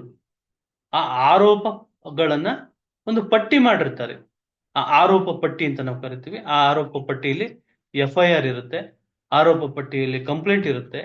ಆ ಆರೋಪ ಪಟ್ಟಿಯಲ್ಲಿ ಆ ಸೆಕ್ಷನ್ 161 ಅಡಿಯಲ್ಲಿ ಏನು ಯಾರ್ಯಾರೆಲ್ಲ ಆ ಒಂದು ಅಪರಾಧವನ್ನ ನೋಡಿರ್ತಾರೆ ಅಥವಾ ಅವ್ರಿಗೆ ಅದ್ರ ಬಗ್ಗೆ ತಿಳುವಳಿಕೆ ಇರುತ್ತೆ, ಅವರೆಲ್ಲ ಹೇಳಿಕೆಗಳನ್ನ ಕೊಟ್ಟಿರ್ತಾರೆ. ಆ ಹೇಳಿಕೆಗಳನ್ನೆಲ್ಲ ಸ್ಟೇಟ್ಮೆಂಟ್‌ಗಳನ್ನ ರೆಕಾರ್ಡ್ ಮಾಡಿರ್ತಾರೆ. ಆ ಹೇಳಿಕೆಗಳನ್ನೆಲ್ಲ ಕಂಪೈಲೇಷನ್ ಮಾಡಿರ್ತಾರೆ. ಏನಾದ್ರೂ ಡಾಕ್ಯುಮೆಂಟರಿ ಎವಿಡೆನ್ಸ್ ಇತ್ತು ಅಂದ್ರೆ ಡಾಕ್ಯುಮೆಂಟ್ಸ್‌ಗಳನ್ನ ಹಾಕಿರ್ತಾರೆ. ಏನಾದ್ರೂ ಮೆಟೀರಿಯಲ್ಸ್ ಇತ್ತು, ಮೆಟೀರಿಯಲ್ ಆಬ್ಜೆಕ್ಟ್ಸ್ ಇತ್ತು, ಚಾಕು, ಚೂರಿ ಅಥವಾ ದೊಣ್ಣೆ ಏನಾದ್ರೂ ಇತ್ತು, ಆ ನಿಟ್ಟಿನಲ್ಲಿ ಅದನ್ನ ಸಹ ರಿಕವರಿಯನ್ನ ಮಾಡಿರ್ತಾರೆ. ಅದ್ರ ಬಗ್ಗೆ ಉಲ್ಲೇಖವನ್ನ ಕೊಟ್ಟಿರ್ತಾರೆ. ಒಂದ್ ವೇಳೆ ಏನಾದ್ರೂ ಅದು ಬೇರೆ ಏನಾದ್ರೂ ಒಂದು ಡೌರಿ ಡೆತ್ ಪ್ರಕರಣ ಅಥವಾ ಇನ್ನೊಂದೇನೋ ಸೂಸೈಡ್ ಆಗಿರುವಂತ ಸಂದರ್ಭ, ಅದರಲ್ಲಿ ಏನಾದ್ರೂ ಡೆತ್ ನೋಟ್ ಇದ್ರೆ ಆ ಡೆತ್ ನೋಟ್ ಅನ್ನ ಅದ್ರಲ್ಲೂ ಸಹ ಹಾಕಿರ್ತಾರೆ. ಪ್ರತಿಯೊಂದು ಪೋಸ್ಟ್ ಮಾರ್ಟಮ್ ರಿಪೋರ್ಟ್‌ಗಳು ಇರ್ತದೆ ಅಥವಾ ಫೋರೆನ್ಸಿಕ್ಸ್ ರಿಪೋರ್ಟ್ ಇರ್ತದೆ. ಏನು ಡಿಎನ್ಎ ಏನಾದ್ರೂ ಎಕ್ಸಾಮಿನೇಷನ್ ಆಗಿತ್ತು ಅಂದ್ರೆ ಡಿಎನ್ಎ ಎಕ್ಸಾಮಿನೇಷನ್ ರಿಪೋರ್ಟ್ಸ್ ಇರುತ್ತೆ. ಸೊ ಪ್ರತಿಯೊಂದು ಆ ಕೇಸಿಗೆ ಸಂಬಂಧಪಟ್ಟಂತ ಎಲ್ಲಾ ಒಂದು ಅಂಶಗಳನ್ನ ಆ ಚಾರ್ಜ್ ಶೀಟ್ ನಲ್ಲಿ ಇನ್ಕ್ಲೂಡ್ ಮಾಡಿರ್ತಾರೆ. ನೋಡಿ, ಸೊ ಈ ನಿಟ್ಟಿನಲ್ಲಿ ಆ ಚಾರ್ಜ್ ಶೀಟ್ ಅನ್ನ ಪೊಲೀಸ್‌ನವರು ಬಂದು ಆ ಜಡ್ಜ್ ಸಾಹೇಬ್ರಿಗೆ ತಲುಪಿಸ್ತಾರೆ. ತಲುಪಿಸಿದ ನಂತರ ಇದನ್ನ ಯಾವ ಜಡ್ಜ್ ಸಾಹೇಬ್ರಿಗೆ ತಲುಪಿಸ್ತಾರೆ ಅಂತ ನೀವು ಪ್ರಶ್ನೆಯನ್ನ ಕೇಳಿದ್ರೆ, ಪ್ರಾರಂಭದ ಹಂತದಲ್ಲಿ ನಾನು ಹೇಳ್ತಾ ಇದ್ದಂಗೆ ಮ್ಯಾಜಿಸ್ಟ್ರೇಟ್ ಅವರಿಗೆ ತಲುಪಿಸ್ತಾರೆ. ಆ ಸಂದರ್ಭದಲ್ಲಿ ಆ ಒಂದು ಪ್ರಕರಣ ಏನಿರುತ್ತಲ್ಲ, ಆ ಪ್ರಕರಣ ಸೆಷನ್ ಕೋರ್ಟ್ ನಲ್ಲಿ ಅದನ್ನ ವಿಚಾರಣೆ ಆಗ್ಬೇಕು ಅಂತ ಕಾನೂನಿನ ಅಡಿಯಲ್ಲಿ ಇತ್ತು ಅಂತಂದ್ರೆ, ಆ ಒಂದು ಏನಿರುತ್ತಲ್ಲ ಕೇಸ್ ಇರುತ್ತಲ್ಲ, ಆ ಕೇಸನ್ನ ಏನ್ ಮಾಡ್ತಾರೆ, ಅಲ್ಲಿ ಅದನ್ನ ಕಮಿಟ್ ಮಾಡ್ಕೊಂಡು ಸೆಷನ್ ಕೋರ್ಟ್‌ಗೆ ರವಾನೆಯನ್ನ ಮಾಡ್ತಾರೆ. ಕಂಪ್ಲೀಟ್ ಕೇಸ್ ಪೇಪರ್ಸ್‌ನ ರವಾನೆಯನ್ನ ಮಾಡ್ತಾರೆ. ಆ ರವಾನೆ ಆದ ನಂತರ ಅಲ್ಲಿ ಸೆಷನ್ ಕೋರ್ಟ್‌ನಲ್ಲಿ ಏನು ಯಾರು ಆ ಯಾರು ಅಕ್ಯೂಸ್ಡ್ ಯಾರಿರ್ತಾರೆ, ಆ ಅಕ್ಯೂಸ್ಡ್ ಅವ್ರಿಗೆ ಒಂದು ನೋಟಿಸ್ ಹೋಗುತ್ತೆ. ಮ್ಯಾಜಿಸ್ಟ್ರೇಟ್ ಇತ್ತು, ಮ್ಯಾಜಿಸ್ಟ್ರೇಟ್ ಅಲ್ಲೇ ಅದು ನಡಿಬೇಕು ಅಂತಂದ್ರೆ ಟ್ರಯಬಲ್ ಬೈ ಮ್ಯಾಜಿಸ್ಟ್ರೇಟ್ ಅಂತ ಇತ್ತು ಅಂದ್ರೆ ಆ ಪ್ರಕರಣ ಏನು ಆ ಮ್ಯಾಜಿಸ್ಟ್ರೇಟ್ ಅವ್ರು ಏನ್ ಮಾಡ್ತಾರೆ, ಆ ಚಾರ್ಜ್ ಶೀಟ್ ಹಾಕದ ನಂತರ ಯಾರು ಅಕ್ಯೂಸ್ಡ್ ಇರ್ತಾರೆ ಆ ಅಕ್ಯೂಸ್ಡ್ ಅವ್ರಿಗೆ ಏನು ಒಂದು ನೋಟಿಸ್ ಅನ್ನ, ಸಮನ್ಸ್ ಅನ್ನ ಕಳಿಸ್ತಾರೆ ಅವ್ರಿಗೆ. ನೋಡಿ, ನೀವು ಇಂಥ ದಿವಸ ಬಂದು ಕೋರ್ಟ್‌ಗೆ ನೀವು ಅಪಿಯರ್ ಆಗಿ ಅಂತ ಹೇಳಿ. ಆ ಸಂದರ್ಭದಲ್ಲಿ ಅವರು ಬಂದು ಅಪಿಯರ್ ಆಗುವಂತ ಸಂದರ್ಭದಲ್ಲಿ ಏನು ಈ ಮುಂಚೆ ಬೇಲ್ ಏನಾದ್ರು ತಗೊಂಡಿದ್ರೆ ಮತ್ತೊಂದ್ಸರಿ ಬೇಲನ್ನ ತಗೊಳ್ಳುವಂಥದ್ದು, ರೆಗ್ಯುಲರ್ ಬೇಲನ್ನ ತಗೊಳ್ಳುವಂಥದ್ದು ಇರ್ತದೆ. ಸೊ ಆ ರೆಗ್ಯುಲರ್ ಬೇಲ್‌ಗೆ ಅರ್ಜಿಯನ್ನ ಹಾಕಿ ಮತ್ತೆ ರೆಗ್ಯುಲರ್ ಬೇಲನ್ನ ತಗೊಂತಾರೆ. ಸೊ ರೆಗ್ಯುಲರ್ ಬೇಲನ್ನ ತಗೊಂಡು ಕೇಸ್‌ಗೆ ವಿಚಾರಣೆಗೆ ಏನು ಅವರು ಹಾಜರಾಗುವಂತ ಸಂದರ್ಭ. ಒಂದ್ ನಿಮಿಷ.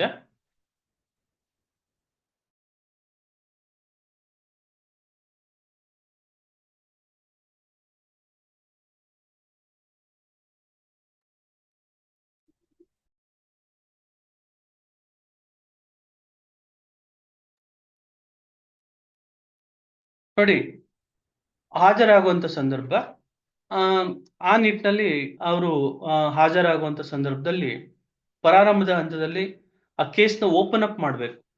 ಸೊ ಈ ನಿಟ್ಟಿನಲ್ಲಿ ಪಬ್ಲಿಕ್ ಪ್ರಾಸಿಕ್ಯೂಟರ್ ಇದ್ದು ಆ ಒಂದು ದಿನವಂತ ನಿಗದಿಯನ್ನ ಮಾಡಿ ಆ ಕೇಸ್ ಬಗ್ಗೆ ಒಂದು ಏನು ಈ ಕೇಸ್ ಏನಿದೆ ಅಂತ ಹೇಳಿ ಅದ್ರ ಬಗ್ಗೆ ಆ ಅದು ಸಾಹೇಬ್ರಿಗೆ, ಜಡ್ಜ್ ಸಾಹೇಬ್ರಿಗೆ ಅದ್ರ ಬಗ್ಗೆ ಹಿಯರಿಂಗ್ ಅನ್ನ ಮಾಡ್ತಾರೆ.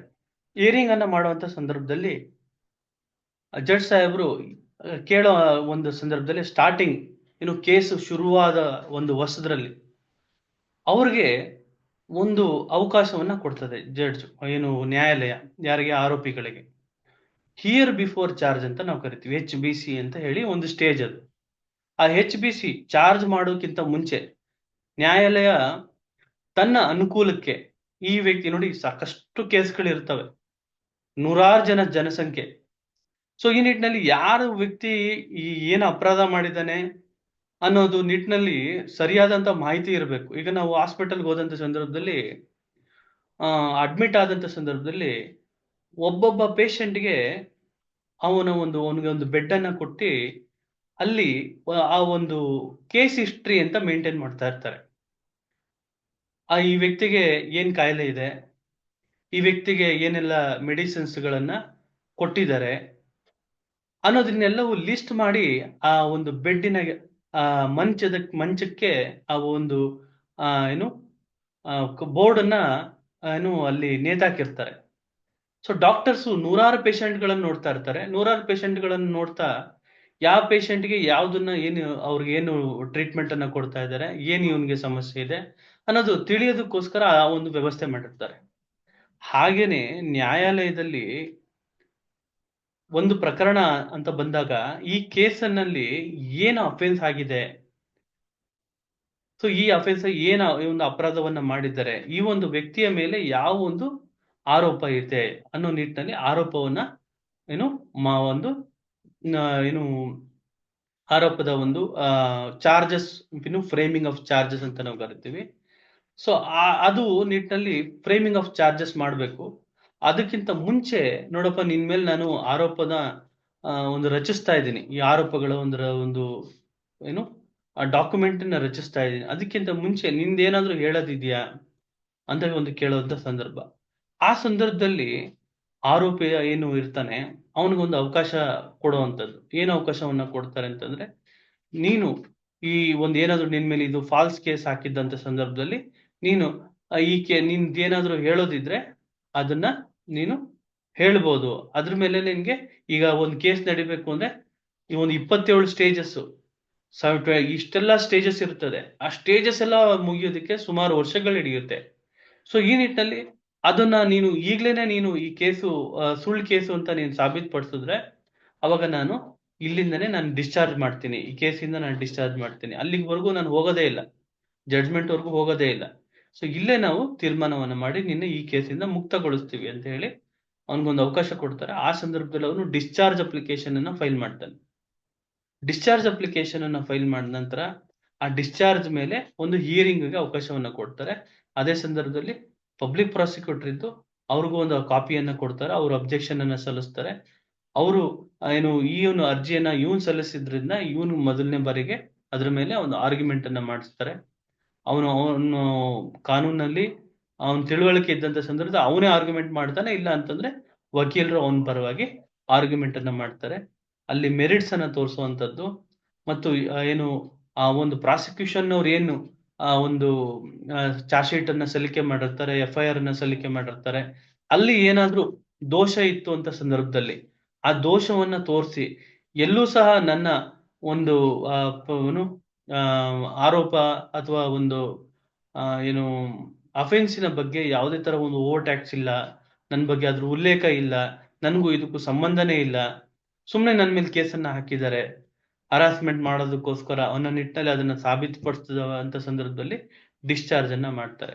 ಒಂದ್ ವೇಳೆ ಸಾಬೀತುಪಡಿಸಕ್ ಆಗ್ಲಿಲ್ಲ, ಸೊ ಅವನ ವಿರುದ್ಧ ಚಾರ್ಜ್ ಶೀಟ್ ನಲ್ಲಿ ಎಲ್ಲಾ ಒಂದು ಸ್ಟೇಟ್ಮೆಂಟ್ಗಳು ಅವನ ವಿರುದ್ಧವಾಗಿರುತ್ತೆ ಅಂತ ಸಂದರ್ಭದಲ್ಲಿ ಡಿಸ್ಚಾರ್ಜ್ ಅನ್ನ ಮಾಡಲ್ಲ. ಸೊ ಅದ ನಂತರ ಅವರು ಅಂತ ಸಂದರ್ಭದಲ್ಲಿ ಡಿಸ್ಚಾರ್ಜ್ ಅನ್ನ ಮಾಡೋದಿಲ್ಲ, ಆದೇಶವನ್ನ ಮಾಡ್ತಾರೆ. ಸೊ ತದನಂತರ ಅವನು ಅದನ್ನ ಚಾಲೆಂಜ್ ಮಾಡೋದಾದ್ರೆ ಹೈಕೋರ್ಟ್ಗೆ ಹೋಗಿ ಒಂದು ಕ್ರಿಮಿನಲ್ ಪಿಟಿಷನ್ ಹಾಕೊಳ್ಳುವಂಥದ್ದು ಇರ್ತದೆ. ಸೊ ಇಲ್ಲ ಅಂತಂದ್ರೆ ಅಪೀಲ್ ಮಾಡುವಂಥದ್ದು ಇರ್ತದೆ. ಸೊ ಒಂದ್ ವೇಳೆ ಆಗ್ಲಿಲ್ಲ ಅಂತಂದ್ರೆ ಅಲ್ಲಿಂದ ಫ್ರೇಮಿಂಗ್ ಆಫ್ ಚಾರ್ಜಸ್ ಅಂತ ಮಾಡ್ತಾರೆ. ಸೊ ಆ ಫ್ರೇಮಿಂಗ್ ಆಫ್ ಚಾರ್ಜಸ್ ಅಲ್ಲಿ ನೋಡಿ, ನೀವು ಇಂಥ ದಿವಸ ಈ ಒಂದು ಅಪರಾಧವನ್ನ ಇಂಥ ಒಂದು ವ್ಯಕ್ತಿ ವಿರುದ್ಧ ನೀವು ಮಾಡಿದಿರಿ, ಇಂಥ ಒಬ್ಬ ವ್ಯಕ್ತಿಗೆ ನೀವು ಚಾಕುವನ್ನ ಹಾಕಿದಿರಿ, ಈ ಒಂದು ಗಲಾಟೆ ನಡೀತಿತ್ತು, ಆ ಗಲಾಟೆಯಲ್ಲಿ ನಿಮ್ಗೂ ಅವ್ರಿಗೂ ಮಾತಿನ ಚಕಮಕಿ ಆಗುತ್ತೆ. ಆ ಸಂದರ್ಭದಲ್ಲಿ ನೀವು ಅವ್ರಿಗೆ ಚಾಕುವಿಂದ ಚುಚ್ಚಿರ್ತೀರಿ, ಅದಕ್ಕಿಂತ ಮುಂಚೆ ಹಲ್ಲೆಯನ್ನ ಮಾಡಿರ್ತೀರಿ.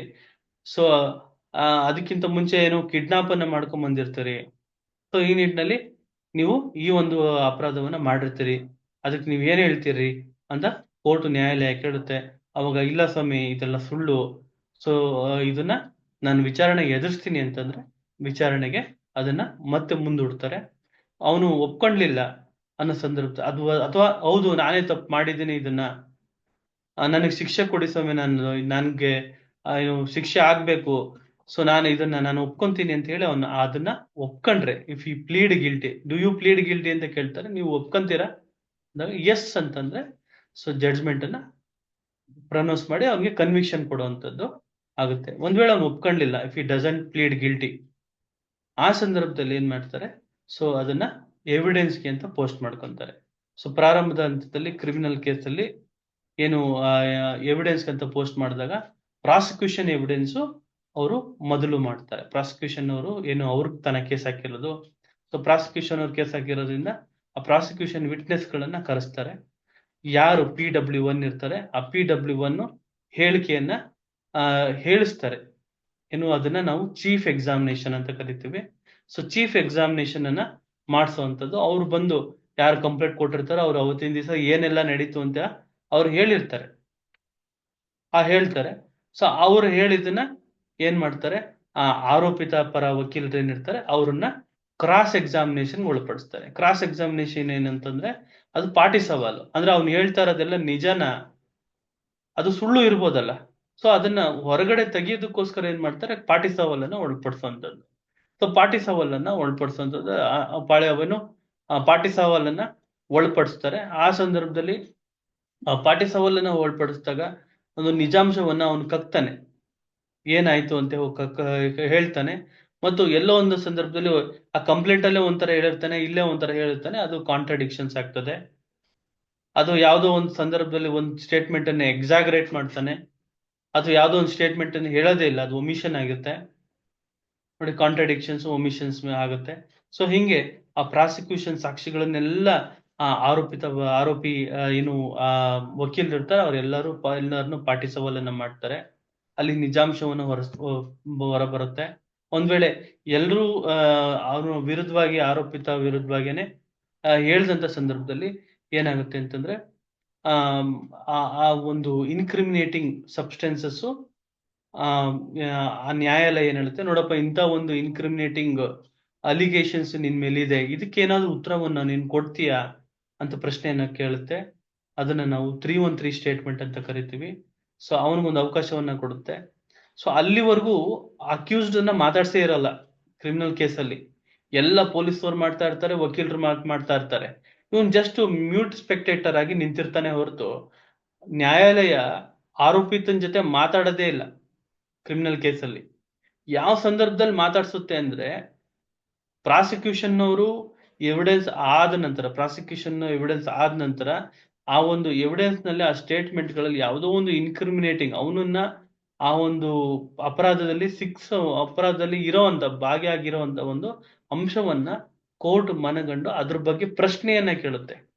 ಅವನ್ನೇ ಕೇಳುತ್ತೆ, ಯಾಕೆಂದ್ರೆ ಅವನೇ ಅಲ್ವಾ ಆಗ ಅಪರಾಧ ಮಾಡಿರೋದು, ಅವನಿಗೆ ಶಿಕ್ಷೆ ಕೊಡ್ಬೇಕಾಗಿರ್ತದೆ. ಸೊ ಈ ನಿಟ್ಟಿನಲ್ಲಿ ನ್ಯಾಯಾಲಯ ಪ್ರಶ್ನೆಯನ್ನ ಕೇಳುತ್ತೆ. ಸೊ ನ್ಯಾಯಾಲಯ ಪ್ರಶ್ನೆಯನ್ನ ಕೇಳಿದಂತ ಸಂದರ್ಭದಲ್ಲಿ ಅವನು ಉತ್ತರವನ್ನ ಕೊಡ್ತಾನೆ, ಇಲ್ಲ ಅದು ಹಂಗಾಗಿರ್ಲಿಲ್ಲ, ನಾನು ಅವತ್ತಿನ ದಿವಸ ಇರ್ಲಿಲ್ಲ ಆ ಜಾಗದಲ್ಲಿ.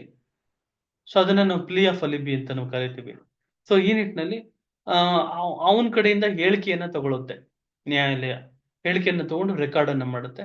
ತದನಂತರ ಅವನ್ಗೊಂದು ಅವಕಾಶ ಕೊಡುತ್ತೆ, ನಿನ್ ಕಡೆ ಯಾರಾದ್ರೂ ಸಾಕ್ಷಿ ಇದ್ದಾರಾ, ನೀನ್ ಅವತ್ತಿನ ದಿವಸ ಅಲ್ಲಿ ಇರ್ಲಿಲ್ಲ ಅಂತ ಹೇಳ್ತಾ ಇದೆಯಲ್ವಾ, ನೀನ್ ಎಲ್ಲಿದ್ದೆ ಅವತ್ತಿನ ದಿವಸ? ಹುಬ್ಳಿಲಿದ್ದೆ. ಅದಕ್ಕೆ ಏನಿದೆ ಸಾಕ್ಷಿ ಇದೆಯಾ? ಇಲ್ಲ, ಅವತ್ತು ಹುಬ್ಳಿಲಿ ನಾನು ನನ್ನ ಫ್ರೆಂಡ್ ಜೊತೆ ಇದ್ದೆ, ಅವತ್ತಿಂತ ಹೋಟೆಲ್ ನಲ್ಲಿ ಇದ್ದೆ, ಆ ಹೋಟೆಲ್ ನಲ್ಲಿ ಇದ್ದಂತಹ ರಿಜಿಸ್ಟರ್ ನೀವು ತೆಗೆದು ನೋಡಿದ್ರೆ ಅಲ್ಲಿ ನಾನು ಸೈನ್ ಮಾಡಿದ್ದೀನಿ, ಅವತ್ತಿನ ದಿವಸ ಒಂದು CCTV ಕ್ಯಾಮ್ರಾ ಇದೆ, ಅದನ್ನ ನೀವು ಫುಟೇಜಸ್ ತೆಗೆಸಿದ್ರೆ ಅದರಲ್ಲಿ ನಾನು ಅವತ್ತು ಅಲ್ಲಿದ್ದೀನಿ ಅನ್ನೋದಕ್ಕೆ ತಮ್ಗೆ ಗೊತ್ತಾಗುತ್ತೆ ಸ್ವಾಮಿ ಅಂದಾಗ ಆ ಹೋಟೆಲ್ ಮ್ಯಾನೇಜರ್ ಅನ್ನ ಕರೆಸ್ತಾರೆ, ಆ ಹೋಟೆಲಿನ ರಿಜಿಸ್ಟರ್ ಬುಕ್ ಅನ್ನ ತರಿಸ್ತಾರೆ. ಅವತ್ತಿನ ದಿವಸ ಅವ್ನ ಫ್ರೆಂಡ್ ಯಾರು ಇರ್ತಾರೆ ಅವನು ಬರ್ತಾನೆ, ಅವನ ಪರವಾಗಿ ಸಾಕ್ಷಿ ನುಡಿಯಕ್ಕೆ. ಸೊ ಅವರೆಲ್ಲ ಬಂದು ಆ ಸ್ಟೇಟ್ಮೆಂಟ್ ಅನ್ನ ಕೊಡ್ತಾರೆ. ತದನಂತರ ಪ್ರಾಸಿಕ್ಯೂಷನ್ ಅವರು ಆರ್ಗ್ಯುಮೆಂಟ್ ಅನ್ನ ಮಾಡ್ತಾರೆ. ನೋಡಿ, ಇದೊಂದು ಅಪರಾಧ ಮಾಡಿದ್ದು, ಇದೆಲ್ಲ ಸಾಬೀತಾಗಿದೆ, ಯಾವುದೇ ಒಂದು ಸಣ್ಣ ಡೌಟ್ ಮೇಲೂ ಇಲ್ದಲೆ ಇದು ಸಾಬೀತಾಗಿದೆ ಅಂತ ಅವ್ರು ಹೇಳ್ತಾರೆ. ಇಲ್ಲ, ಇದು ಸಾಬೀತಾಗಿಲ್ಲ ಅಂತ ಹೇಳಿ ಇವ್ರಿಗೊಂದು ಅವಕಾಶ ಸಿಗುತ್ತೆ. ಅವ್ರು ಆದ ನಂತರ ಇವ್ರ ಅವಕಾಶ ಸಿಗುತ್ತೆ. ತದನಂತರ ಏನು ಅದನ್ನ ಆರ್ಡರ್ಸ್ಗೆ ಅಂತ ಪೋಸ್ಟ್ ಮಾಡ್ಕೊಂತಾರೆ, ಜಡ್ಜ್ಮೆಂಟ್ಗೆ ಅಂತ ಪೋಸ್ಟ್ ಮಾಡ್ಕೊಂತಾರೆ. ಸೊ ಜಡ್ಜ್ಮೆಂಟ್ ಅನ್ನ ಕೊಡುವಂತ ಸಂದರ್ಭದಲ್ಲಿ ಇಬ್ಬರು ಈ ಮುಂಚೆ ಏನು ಕಂಪ್ಲೇಂಟ್ ಆಗಿತ್ತು ಆ ಚಾರ್ಜ್ ಶೀಟ್ ಅನ್ನ ಹಾಕಿದ್ರು ಪೊಲೀಸ್ನವರು. ತದನಂತರ ಏನು ಚಾರ್ಜಸ್ ಫ್ರೇಮ್ ಆಯ್ತು, ಇಂಥ ಒಂದು ಚಾರ್ಜಸ್ ಫ್ರೇಮ್ ಆಯ್ತು. ತದನಂತರ ಪ್ರಾಸಿಕ್ಯೂಷನ್ ಅವರು ಈ ಎವಿಡೆನ್ಸ್ ಅನ್ನ ಲೀಡ್ ಮಾಡಿದ್ರು, ಡಿಫೆನ್ಸ್ನವರು ಈ ಒಂದು ಎವಿಡೆನ್ಸ್ ನ ಲೀಡ್ ಮಾಡಿದ್ರು. ಸೊ ಈ ನಿಟ್ಟಿನಲ್ಲಿ ಈ ಒಂದು ಅಪರಾಧ ಮಾಡಿದಾನೆ ಅನ್ನೋ ನಿಟ್ಟಿನಲ್ಲಿ ನನ್ನ ಅಭಿಪ್ರಾಯ ಏನು ಅಂತ ಅಂತ ಅವರು ಕ್ವಶನ್ ಅನ್ನ ಮಾಡ್ಕೊಂತಾರೆ ಜಡ್ಜ್ಮೆಂಟ್ ಒಂದ್ ನಿಟ್ಟಿನಲ್ಲಿ. ತದನಂತರ ಅದಕ್ಕೆ ಉತ್ತರವನ್ನ ಕೊಡ್ತಾ ಹೋಗ್ತಾರೆ. ಹೌದು, ಈ ವ್ಯಕ್ತಿ ಅಪರಾಧವನ್ನ ಮಾಡಿದಾನೆ, ಫಸ್ಟ್ ಪಾಯಿಂಟ್ ಫಾರ್ ಕನ್ಸಿಡರೇಷನ್ ಅಂತ ಹೇಳಿ ಅಪರಾಧವನ್ನ ಮಾಡಿದಾನೆ ಅಂತ ಹೇಳಿ ಅಫರ್ಮೇಟಿವ್ ಅಂತ ಹಾಕಿ, ಯಾಕೆ ಅಂತ ಹೇಳಿ ರೀಸನ್ಸ್ ಅನ್ನ ಬರ್ಕೊಂತ ಹೋಗ್ತಾರೆ. ರೀಸನ್ಸ್ ಅನ್ನ ಬರ್ಕೊಂತ ಹೋಗಿ ಲಾಸ್ಟ್ ಅಲ್ಲಿ ಆಪರೇಟಿವ್ ಪಾರ್ಟ್ ಅಲ್ಲಿ ಏನು ಇಂಥ ವ್ಯಕ್ತಿಯನ್ನ ಕನ್ವಿಟ್ ಮಾಡಲಾಗಿದೆ ಅಂತ ಹೇಳಿ ಆದೇಶವನ್ನ ಮಾಡ್ತಾರೆ. ಸೊ ಇದು ನಮ್ಮ ಒಂದು ಜಡ್ಜ್ಮೆಂಟ್ ವರೆಗೂ ಒಂದು ಏನು ಸ್ಟೇಜಸ್ ಇರ್ತದೆ. ಇಲ್ಲಿ ನಾವು ಕ್ರಿಮಿನಲ್ ಪ್ರಕರಣವನ್ನ ಹೆಂಗೆ ನಾವು ವಿಂಗಡಣೆಯನ್ನ ಮಾಡ್ಕೊಬಹುದು ಅಂತಂದ್ರೆ, ಪ್ರಾರಂಭದ ಹಂತದಲ್ಲಿರುವಂತ ಒಂದು ಸ್ಟೇಜ್ ಅನ್ನ ನಾವು ಪ್ರೀ ಟ್ರಯಲ್ ಸ್ಟೇಜ್ ಅಂದ್ರೆ ಟ್ರಯಲ್ಗಿಂತ ಮುಂಚೆ ಇರುವಂತ ಸ್ಟೇಜ್ಗಳು ಏನು ಕಮಿಷನ್ ಆಫ್ ಅಫೆನ್ಸ್ ಆಗುತ್ತೆ, ತದನಂತರ ಇನ್ವೆಸ್ಟಿಗೇಷನ್ ಆಗುತ್ತೆ. ಆ ಸಂದರ್ಭದಲ್ಲಿ ಆಂಟಿಸಿಪೇಟರಿ ಬೇಲ್ ಅನ್ನ ತಗೊಳ್ಳುವಂಥದ್ದು, ಅದೇ ಸಂದರ್ಭದಲ್ಲಿ ಅರೆಸ್ಟ್ ಆಗುವಂಥದ್ದು, ಅವನ್ನ ಕರ್ಕೊಂಡ್ಬಂದು ಮ್ಯಾಜಿಸ್ಟ್ರೇಟ್ ಮುಂದೆ ಪ್ರೊಡ್ಯೂಸ್ ಮಾಡುವಂಥದ್ದು. ಒಂದ್ ವೇಳೆ ಅವನು ಮತ್ತೆ ವಿಚಾರಣೆಗೆ ಬೇಕು ಅಂತ ಹೇಳಿದಾಗ ರಿಮ್ಯಾಂಡ್ ಅರ್ಜಿಯನ್ನ ಪೊಲೀಸ್ನವ್ರು ಸಲ್ಲಿಸ್ತಾರೆ. ತದನಂತರ ಇನ್ವೆಸ್ಟಿಗೇಷನ್ ಕಂಪ್ಲೀಟ್ ಆಗುತ್ತೆ. ಇನ್ವೆಸ್ಟಿಗೇಷನ್ ಕಂಪ್ಲೀಟ್ ಆಗಿ ಚಾರ್ಜ್ ಶೀಟ್ ಅನ್ನ ಫೈಲ್ ಮಾಡ್ತಾರೆ. ತದನಂತರ ಕಾಗ್ನಿಸೆನ್ಸ್ ಅನ್ನ ತಗೊಳ್ಳುವಂಥದ್ದು. ಅದು ಏನಾದ್ರು ಸೆಷನ್ ಮಟ್ಟದ ಕೇಸ್ ಆಗಿದ್ರೆ ಅಲ್ಲಿ ಕಮಿಟಲ್ ಪ್ರೊಸೀಡಿಂಗ್ಸ್ ಅನ್ನ ಮಾಡಿ ಅದನ್ನ ಕೇಸನ್ನ ಸೆಷನ್ ಕೋರ್ಟ್ಗೆ ಕಳಿಸುವಂತದ್ದು. ತದನಂತರ ಅದು ಮ್ಯಾಜಿಸ್ಟ್ರೇಟ್ ಅಲ್ಲಿ ಆಗಿದ್ರೆ ಅವ್ರನ್ನ ಅಪಿಯರೆನ್ಸ್ ಅನ್ನ ಮಾಡಿಸುವಂತದ್ದು. ತದನಂತರ ಅವನ್ ಪರ ವಕೀಲರು ಬಂದು ವಕಾಲತನ್ನ ಹಾಕ್ತಾರೆ. ತದನಂತರ ಫ್ರೇಮಿಂಗ್ ಆಫ್ ಚಾರ್ಜ್ ಆಗುತ್ತೆ. ಅವನೇನಾದ್ರು ಒಪ್ಕೊಂಡ್ರೆ ಅಲ್ಲಿ ಕನ್ವಿಕ್ಷನ್ ಆಗುತ್ತೆ, ಒಪ್ಕೊಂಡ್ಲಿಲ್ಲ ಅಂದ್ರೆ ಕೇಸ್ ನಡೆಯುತ್ತೆ. ಸೊ ಇದು ಪ್ರೀ ಟ್ರಯಲ್ ಸ್ಟೇಜ್. ನೋಡಿ, ಯಾವುದೇ ಕ್ರಿಮಿನಲ್ ಪ್ರಕರಣಗಳಲ್ಲಿ 3 ಹಂತಗಳು, 27 ಸ್ಟೇಜ್ ಅನ್ನ ನಾವು 3 ವಿಭಾಗವಾಗಿ ವಿಂಗಡಿಸಬಹುದು. ಒಂದು pre trial stage, trial stage, post trial stage ಅಂತ ನಾವು ಕರಿತೀವಿ. ಪೋಸ್ಟ್ ಟ್ರಯಲ್ ಸ್ಟೇಜ್ ಅಲ್ಲಿ ಏನು ಆ ಒಂದು ಸೆಂಟೆನ್ಸ್ ಏನಿರುತ್ತಲ್ಲ ಅದನ್ನ ಎಕ್ಸಿಕ್ಯೂಟ್ ಮಾಡುವಂಥದ್ದು, ಎಕ್ಸಿಕ್ಯೂಷನ್ ಆಫ್ ಸೆಂಟೆನ್ಸ್ ಅಂತ ಕರಿತೀವಿ. ಮರಣದಂಡನೆ ಇತ್ತು ಕೊಟ್ಟಿದ್ದಂತ ಸಂದರ್ಭದಲ್ಲಿ ನ್ಯಾಯಾಲಯ, ಸೆಷನ್ ನ್ಯಾಯಾಲಯ ಅದನ್ನ ಎಕ್ಸಿಕ್ಯೂಟ್ ಮಾಡಬೇಕು.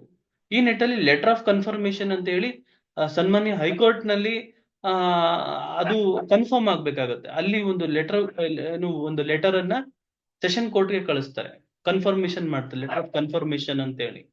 ಸೊ ಈ ನಿಟ್ಟಿನಲ್ಲಿ ಅಪೀಲ್ಗೆ ಹೋಗುವಂತ ಸಂದರ್ಭದಲ್ಲಿ ಅಪೀಲ್ ಗಳನ್ನ ಹೋಗುವಂತದ್ದು, ಅದು ಪೋಸ್ಟ್ ಟ್ರಯಲ್ ಸ್ಟೇಜ್ ಆಗಿರ್ತದೆ. ಸೊ ಟ್ರಯಲ್ ಸ್ಟೇಜ್ ಅಲ್ಲಿ commencement of trial, prosecution evidence, statement of accused, final arguments, judgment and sentence by the court, arguments on sentence,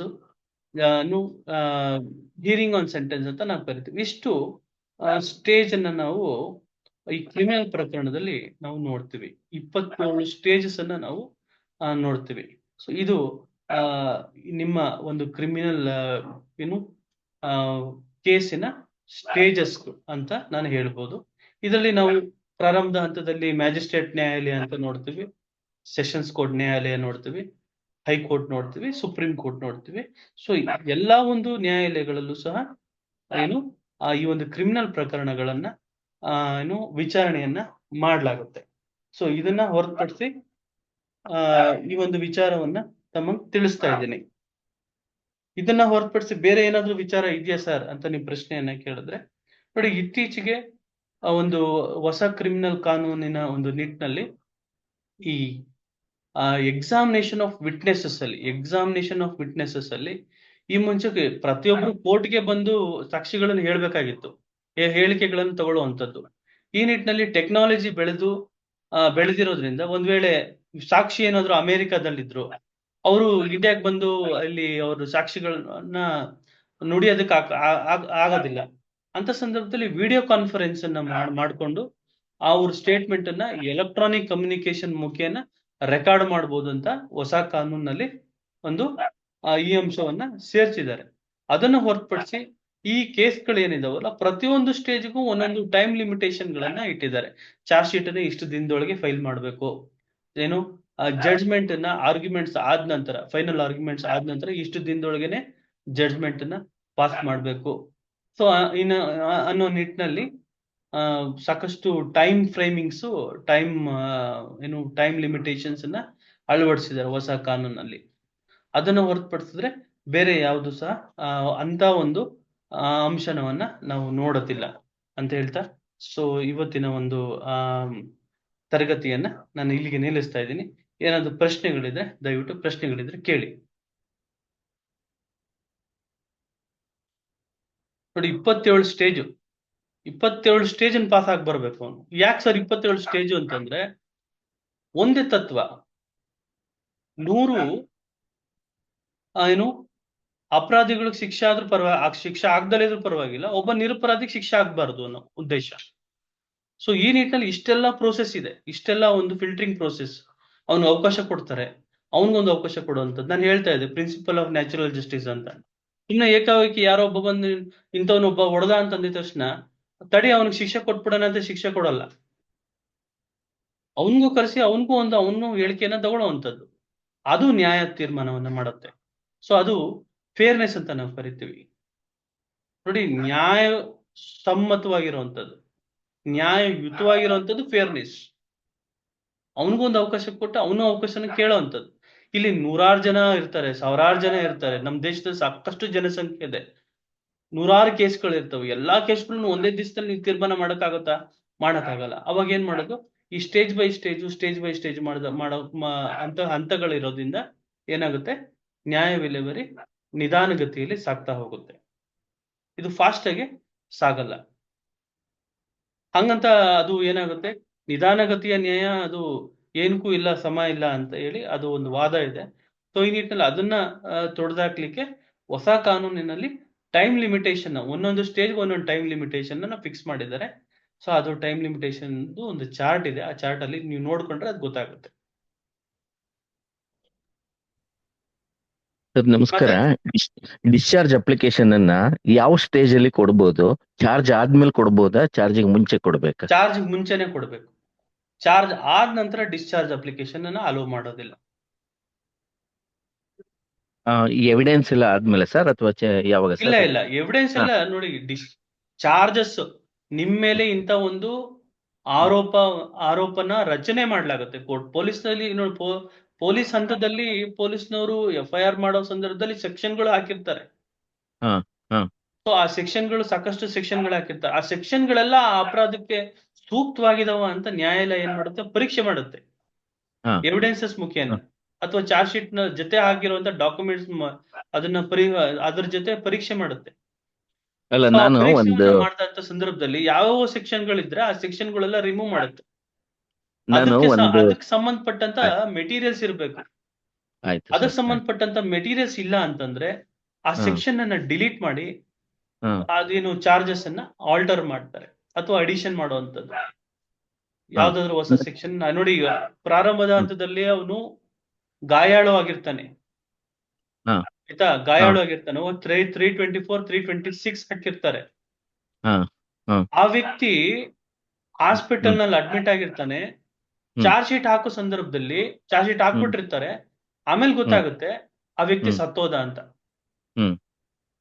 ಆ ಸಂದರ್ಭದಲ್ಲಿ ಸೆಕ್ಷನ್ ಅನ್ನ ಏನ್ ಮಾಡ್ತಾರೆ, ಚೇಂಜ್ ಮಾಡ್ತಾರೆ. ಮತ್ತೆ ಸರ್, ಒಂದು ಕೋರ್ಟ್ ಅಲ್ಲಿ ಡಿಸ್ಚಾರ್ಜ್ ಅಪ್ಲಿಕೇಶನ್ ಕೊಡುವಂತ ಸಂದರ್ಭದಲ್ಲಿ ಅವ್ರು ಹೇಳಿದ್ರು, ಇದು ನಿಮ್ಗೆ ಚಾರ್ಜ್ ಆಗಿಲ್ಲ, ಡಿಸ್ಚಾರ್ಜ್ ಅಪ್ಲಿಕೇಶನ್ ಹೇಗ್ ಕೊಡ್ತೀರಾ ಅಂತ ಕೇಳಿದ್ರು. ಅದಕ್ಕೋಸ್ಕರ ಚಾರ್ಜ್ ಆಗಿಲ್ಲ ಡಿಸ್ಚಾರ್ಜ್ ಅಪ್ಲಿಕೇಶನ್ ಅಲ್ಲ ನೋಡಿ. ಚಾರ್ಜ್ ಆದ ನಂತರ ಡಿಸ್ಚಾರ್ಜ್ ಅಲ್ಲ, ಚಾರ್ಜ್ ಆಗೋಕ್ಕಿಂತ ಮುಂಚೆ ನೋಡಿ. The objective of discharge application is if any of the falls cases is being filed. against ಹಾ the accused. ಹಾ By that time, it is an opportunity for an accused to show that ಹಾ. the case which is being filed against him, that was false. That is false. ಅಲ್ಲ, ನಾನು discharge application ಕೊಡಕ್ಕೆ ಅಂತ ಹೋದೆ.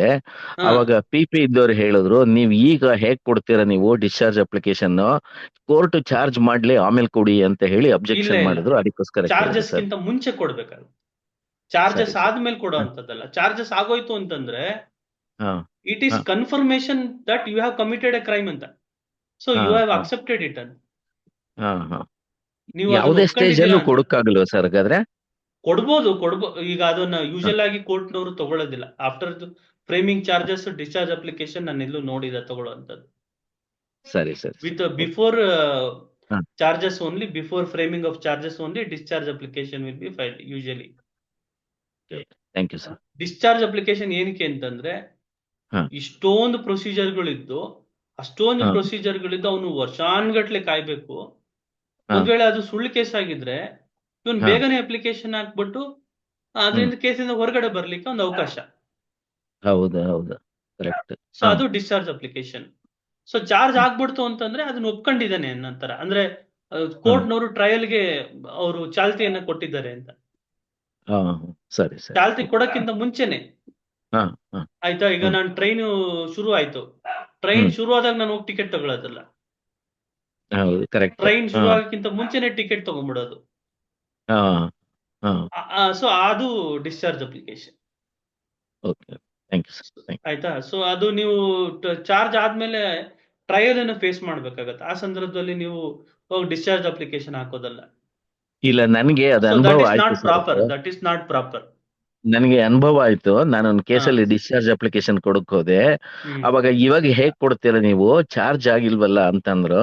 ಅವಾಗ ನಾನು ಅದನ್ನ ಹೇಳಿದೆ, ಚಾರ್ಜ್ ಹಾ, ಮಾಡೋದಕ್ ಮುಂಚೆನೆ ನಾನು ಡಿಸ್ಚಾರ್ಜ್ ಅಪ್ಲಿಕೇಶನ್ ಕೊಡ್ತಾ ಇದ್ದೀನಿ ಅಂತ ಹೇಳಿ ಹಾ. ನಾನು ಇದ್ ಮಾಡಿದೆ. ಅವಾಗ ಅಬ್ಜೆಕ್ಷನ್ ಮಾಡಿದ್ದನ್ನ ತಮ್ಮ ಹತ್ರ ಹೇಳಿದ್ದೆ ಸರ್ ನಾನು. ತದನಂತರ ಏನಾಯ್ತು? ಇಲ್ಲ, ಆಮೇಲೆ ನಾನು ಕೊಟ್ಟಿದ್ದೀನಿ. ನಾನು ಅದನ್ನ ಡಿಸ್ಚಾರ್ಜ್ ಅಪ್ಲಿಕೇಶನ್ ಚಾರ್ಜ್ ಆಗೋದಕ್ಕೆ ಮುಂಚೆನೆ ಕೊಟ್ಟೆ. ಅದನ್ನ ನಾನು ಹೇಳಿದೆ ಅದನ್ನ. ಅದು ಇಲ್ಲ, ಚಾರ್ಜ್ ಆಗೋದಕ್ಕೆ ಮುಂಚೆನೆ ಇದನ್ನ ಕೊಡ್ಬೇಕು, ಪ್ರೊಸೀಜರ್ ಅದೇ ತರ ಇರೋದು. ನಾನ್ ಹ್ಮ್, ತಿಳಿದ ಮಟ್ಟಿಗೆ ಚಾರ್ಜ್ ಆದ್ಮೇಲೆ ಅದನ್ನ ಕೊಡುವಂತದ್ದಲ್ಲ ಅಂತೆ. ಆಗ ಪಿ ಪಿ ಇದ್ದವರು ಯಾವ್ದೇ ಸ್ಟೇಜ್ ಅಲ್ಲಿ ಕೊಡ್ಬೋದಲ್ಲ ಅಂತಂದ್ರು. ಇಲ್ಲ, ಯಾವ್ದೇ ಸ್ಟೇಜ್ ಅಲ್ಲಿ ಹೇಗ್ ಕೊಡಕ್ಕಾಗತ್ತೆ, ಹ್ಮ್. ಚಾರ್ಜ್ ಆದ್ಮೇಲೆ ಹೇಗ್ ಕೊಡಕ್ಕಾಗತ್ತೆ, ಅದಕ್ಕೆ ಚಾರ್ಜ್ ಆಗೋದಕ್ಕೆ ಮುಂಚೆನೆ ಕೊಡ್ಬೇಕು ಅದು ಅಲ್ವಾ ಅಂದೆ. ಆಮೇಲೆ ಕೊನೆಗೆ ಆಯ್ತು ತಗೊಳ್ಳಿ ತಗೊಳ್ಳಿ ಅಂತಂದ್ರು, ಕೊಟ್ಬಿಟ್ಟು ಬಂದಿದ್ದೀನಿ ನಾನು ಅದಕ್ಕೆ. ಅದ್ರ ಮೇಲೆ ಹಿಯರಿಂಗ್ ಆಗ್ಬೇಕೀಗ. ಅದೇ ಹಿಯರಿಂಗ್ ಆಗ್ಬೇಕು ಸರ್. ಅದು ಹಿಯರಿಂಗ್ ಆಗ್ಬೇಕು. ಅದು ಕೊಡುವಾಗ್ಲೇ ನಾನು ಹಿಯರಿಂಗ್ ಮಾಡಿದ್ದೀನಿ ನಾನು ಅದನ್ನ. ಹಾ, ಅದ್ರ ಮೇಲೆ ಆರ್ಡರ್ ಮಾಡ್ಬೇಕು ಅದನ್ನ. ಅದು ಆರ್ಡರ್ ಆಗ್ಬೇಕು ಓಕೆ, ಸರ್. ಓಕೆ. ಈ ತರಗತಿ ತಮ್ಗೆ ಏನಾದ್ರು ಅನುಕೂಲ ಆಯ್ತಾ? ತುಂಬಾ ಅನುಕೂಲ ಆಯ್ತು ಸರ್. ತುಂಬಾ ಅನುಕೂಲ ಸರ್ ಆಗ್ತಾ ಇದೆ. ಬೇರೆ ಸರ್. ತುಂಬಾ ಚೆನ್ನಾಗಿದೆ. ತುಂಬಾ ಚೆನ್ನಾಗಿ ಹೇಳ್ತಾ ಇದ್ದೀರಾ. ಬಹಳ ಖುಷಿ ಆಗ್ತಾ ಇದೆ ನನಗೆ. ಅದು ಥ್ಯಾಂಕ್ ಯು ತುಂಬಾ ಸರ್, ಥ್ಯಾಂಕ್ ಯು. ಚೆನ್ನಾಗಿದೆ ಸರ್. ಯಾಕಂತಂದ್ರೆ ನಾನು ಹೇಳಿಲ್ಲಲ್ಲ, ನನ್ ಹೌದು ಕೇಸು, ನನ್ ಜೀವ, ನನ್ನ ಜೀವನ. ಹೌದು ಅಲ್ಲಿ ಯಾರೋ ಹೌದು ಒಬ್ರು ಹೋಗಿ ಏನು ಇಂಗ್ಲಿಷ್ ನಲ್ಲಿ ಮಾತಾಡ್ತಾ ಇದ್ದಾರೆ, ನನಗೇನು ಗೊತ್ತಾಗ್ತಾ ಇಲ್ಲ ಅಂತಂದ್ರೆ ಆ ಹೌದು ಸಿಸ್ಟಮ್ ಅದು ಗೊತ್ತಾಗ್ಬೇಕಲ್ವಾ, ಹೌದು ಹೌದು ಹೌದು ಹೌದು. ಅದೇನ್ ನಡೀತಾ ಸರ್ ಇದೆ ಅನ್ನೋದು ನಂಗೆ ಗೊತ್ತಾಗ್ಬೇಕಲ್ವಾ. Correct correct sir. ಅದು ಸೊ ಹೌದು ಹಾಗೆ ಹೌದು ಆ ನಿಟ್ಟಲ್ಲಿ ಕಾನೂನು ಜಾಗೃತಿ ಅನ್ನೋದು ತುಂಬಾ ಇಂಪಾರ್ಟೆಂಟ್. ಕಾನೂನು ತಿಳ್ಕೊಬೇಕು ಅನ್ನೋದು ತುಂಬಾ ಇಂಪಾರ್ಟೆಂಟ್. ಹೌದು ಸರ್. ಹೌದು ಹೌದು. ಇದು ಎಷ್ಟು ತಿಳ್ಕೊಂಡ್ರು ಮುಗಿಯೋದೇ ಇಲ್ವಲ್ಲ ಇದು. ಹಾ, ಇದು ತುಂಬಾ ಹೌದು ವಾಸ್ಟ್ ಇದೆ, ಹೌದು ವಾಸ್ಟ್ ಪ್ರೊಸೀಜರ್ಸ್ ಇದೆ. ಹೌದು ನಾನು ಹೌದು ಹೇಳದ್ನಲ್ಲ, ತುಂಬಾ ವಾಸ್ಟ್ ಹೌದು ಪ್ರೊಸೀಜರ್ಸ್ ಇದೆ.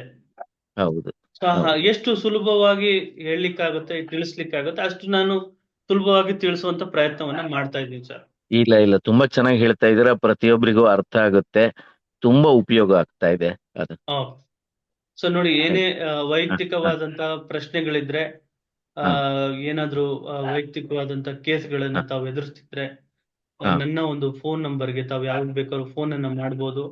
ಫೋನ್ ಅನ್ನ ಆಯ್ತು. ಮಾಡಿ ನಾನು ಉಚಿತವಾಗಿ ಆ ಹಾ ಏನು ತಮಗೆ ಏನಾದ್ರೂ ಒಂದು ಆಯ್ತು. ಅಡ್ವೈಸ್ ಅನ್ನ ಕೊಡ್ತೀನಿ ಅಂತ ಹೇಳ್ತಾ, ಸೊ ಹಾ ಇವತ್ತಿನ ಒಂದು ತರಗತಿಯನ್ನ ನಾನು ಹಾ ಇವತ್ತು ಇಲ್ಲಿಗೆ ನಿಲ್ಲಿಸ್ತಾ ಇದ್ದೀನಿ. ಏನಾದ್ರು ಪ್ರಶ್ನೆಗಳಿದ್ರೆ ದಯವಿಟ್ಟು ಗ್ರೂಪ್ ನಲ್ಲಿ ಅಥವಾ ನನ್ನ ನಂಬರ್ಗೆ ಸಪರೇಟ್ ಆಗಿ ನೀವು ವಾಟ್ಸಪ್ ಮೆಸೇಜ್ ಅನ್ನ ಮಾಡಿದ್ರೆ ನಾನು ಖಂಡಿತವಾಗಿ ಅದಕ್ಕೆ ಉತ್ತರವನ್ನ ಕೊಡ್ತೀನಿ, ತಮ್ಗೆ ರಿಪ್ಲೈ ಅನ್ನ ಮಾಡ್ತೀನಿ ಅಂತ ಹೇಳ್ತಾ, ಸೊ ಇವತ್ತಿನ ಒಂದು ಸಂಚಿಕೆಯನ್ನ ನಾನು ನಿಲ್ಲಿಸ್ತಾ ಇದ್ದೀನಿ.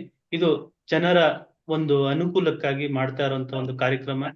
ಜನರಿಗೆ ಕಾನೂನಿನ ತಿಳುವಳಿಕೆಯನ್ನು ಕೊಡುವಂತದ್ದು, ಏನು ಸಮಾಜವನ್ನ ಕಾನೂನು ಪ್ರಜ್ಞ ಸಮಾಜವಾಗಿ ನಿರ್ಮಾಣವನ್ನ ಮಾಡುವಂತ ಒಂದು ಉದ್ದೇಶವನ್ನ ಈ ಒಂದು ಸಂಸ್ಥೆ ಇಟ್ಕೊಂಡಿರುತ್ತೆ. ಸೊ ಇದೊಂದು ಆ ಒಂದು ಏನು ಮಾನವೀಯತೆ ಒಂದು ಕಾರ್ಯಕ್ರಮ ಅಂತಾನು ಹೇಳಿದ್ರೆ ತಪ್ಪಾಗ್ಲಾರದು. ಈ ನಿಟ್ಟಿನಲ್ಲಿ ತಮ್ಗೆಲ್ರಿಗೂ ಸಹ ಒಂದು ಧನ್ಯವಾದಗಳನ್ನು ಅರ್ಪಿಸ್ತಾ ಇದ್ದೀನಿ. ಮುಂದಿನ ಸಂಚಿಕೆಯಲ್ಲಿ ಮುಂದಿನ ಒಂದು ವಿಷಯನ ತಗೊಂಡು ಬರ್ತೇನೆ ಅಂತ ಹೇಳ್ತಾ ಇಂದಿನ ಒಂದು ತರಗತಿಯನ್ನ ನಿಲ್ಲಿಸ್ತಾ ಇದ್ದೇನೆ. ಧನ್ಯವಾದಗಳು. ನಮಸ್ಕಾರಗಳು. ನಮಸ್ಕಾರ ಸರ್, ನಮ್ಮ ಕಡೆಯಿಂದಲೂ ಧನ್ಯವಾದಗಳು. Thank you sir. ನಮಸ್ಕಾರ. ಧನ್ಯವಾದಗಳು ಸರ್. Thank you.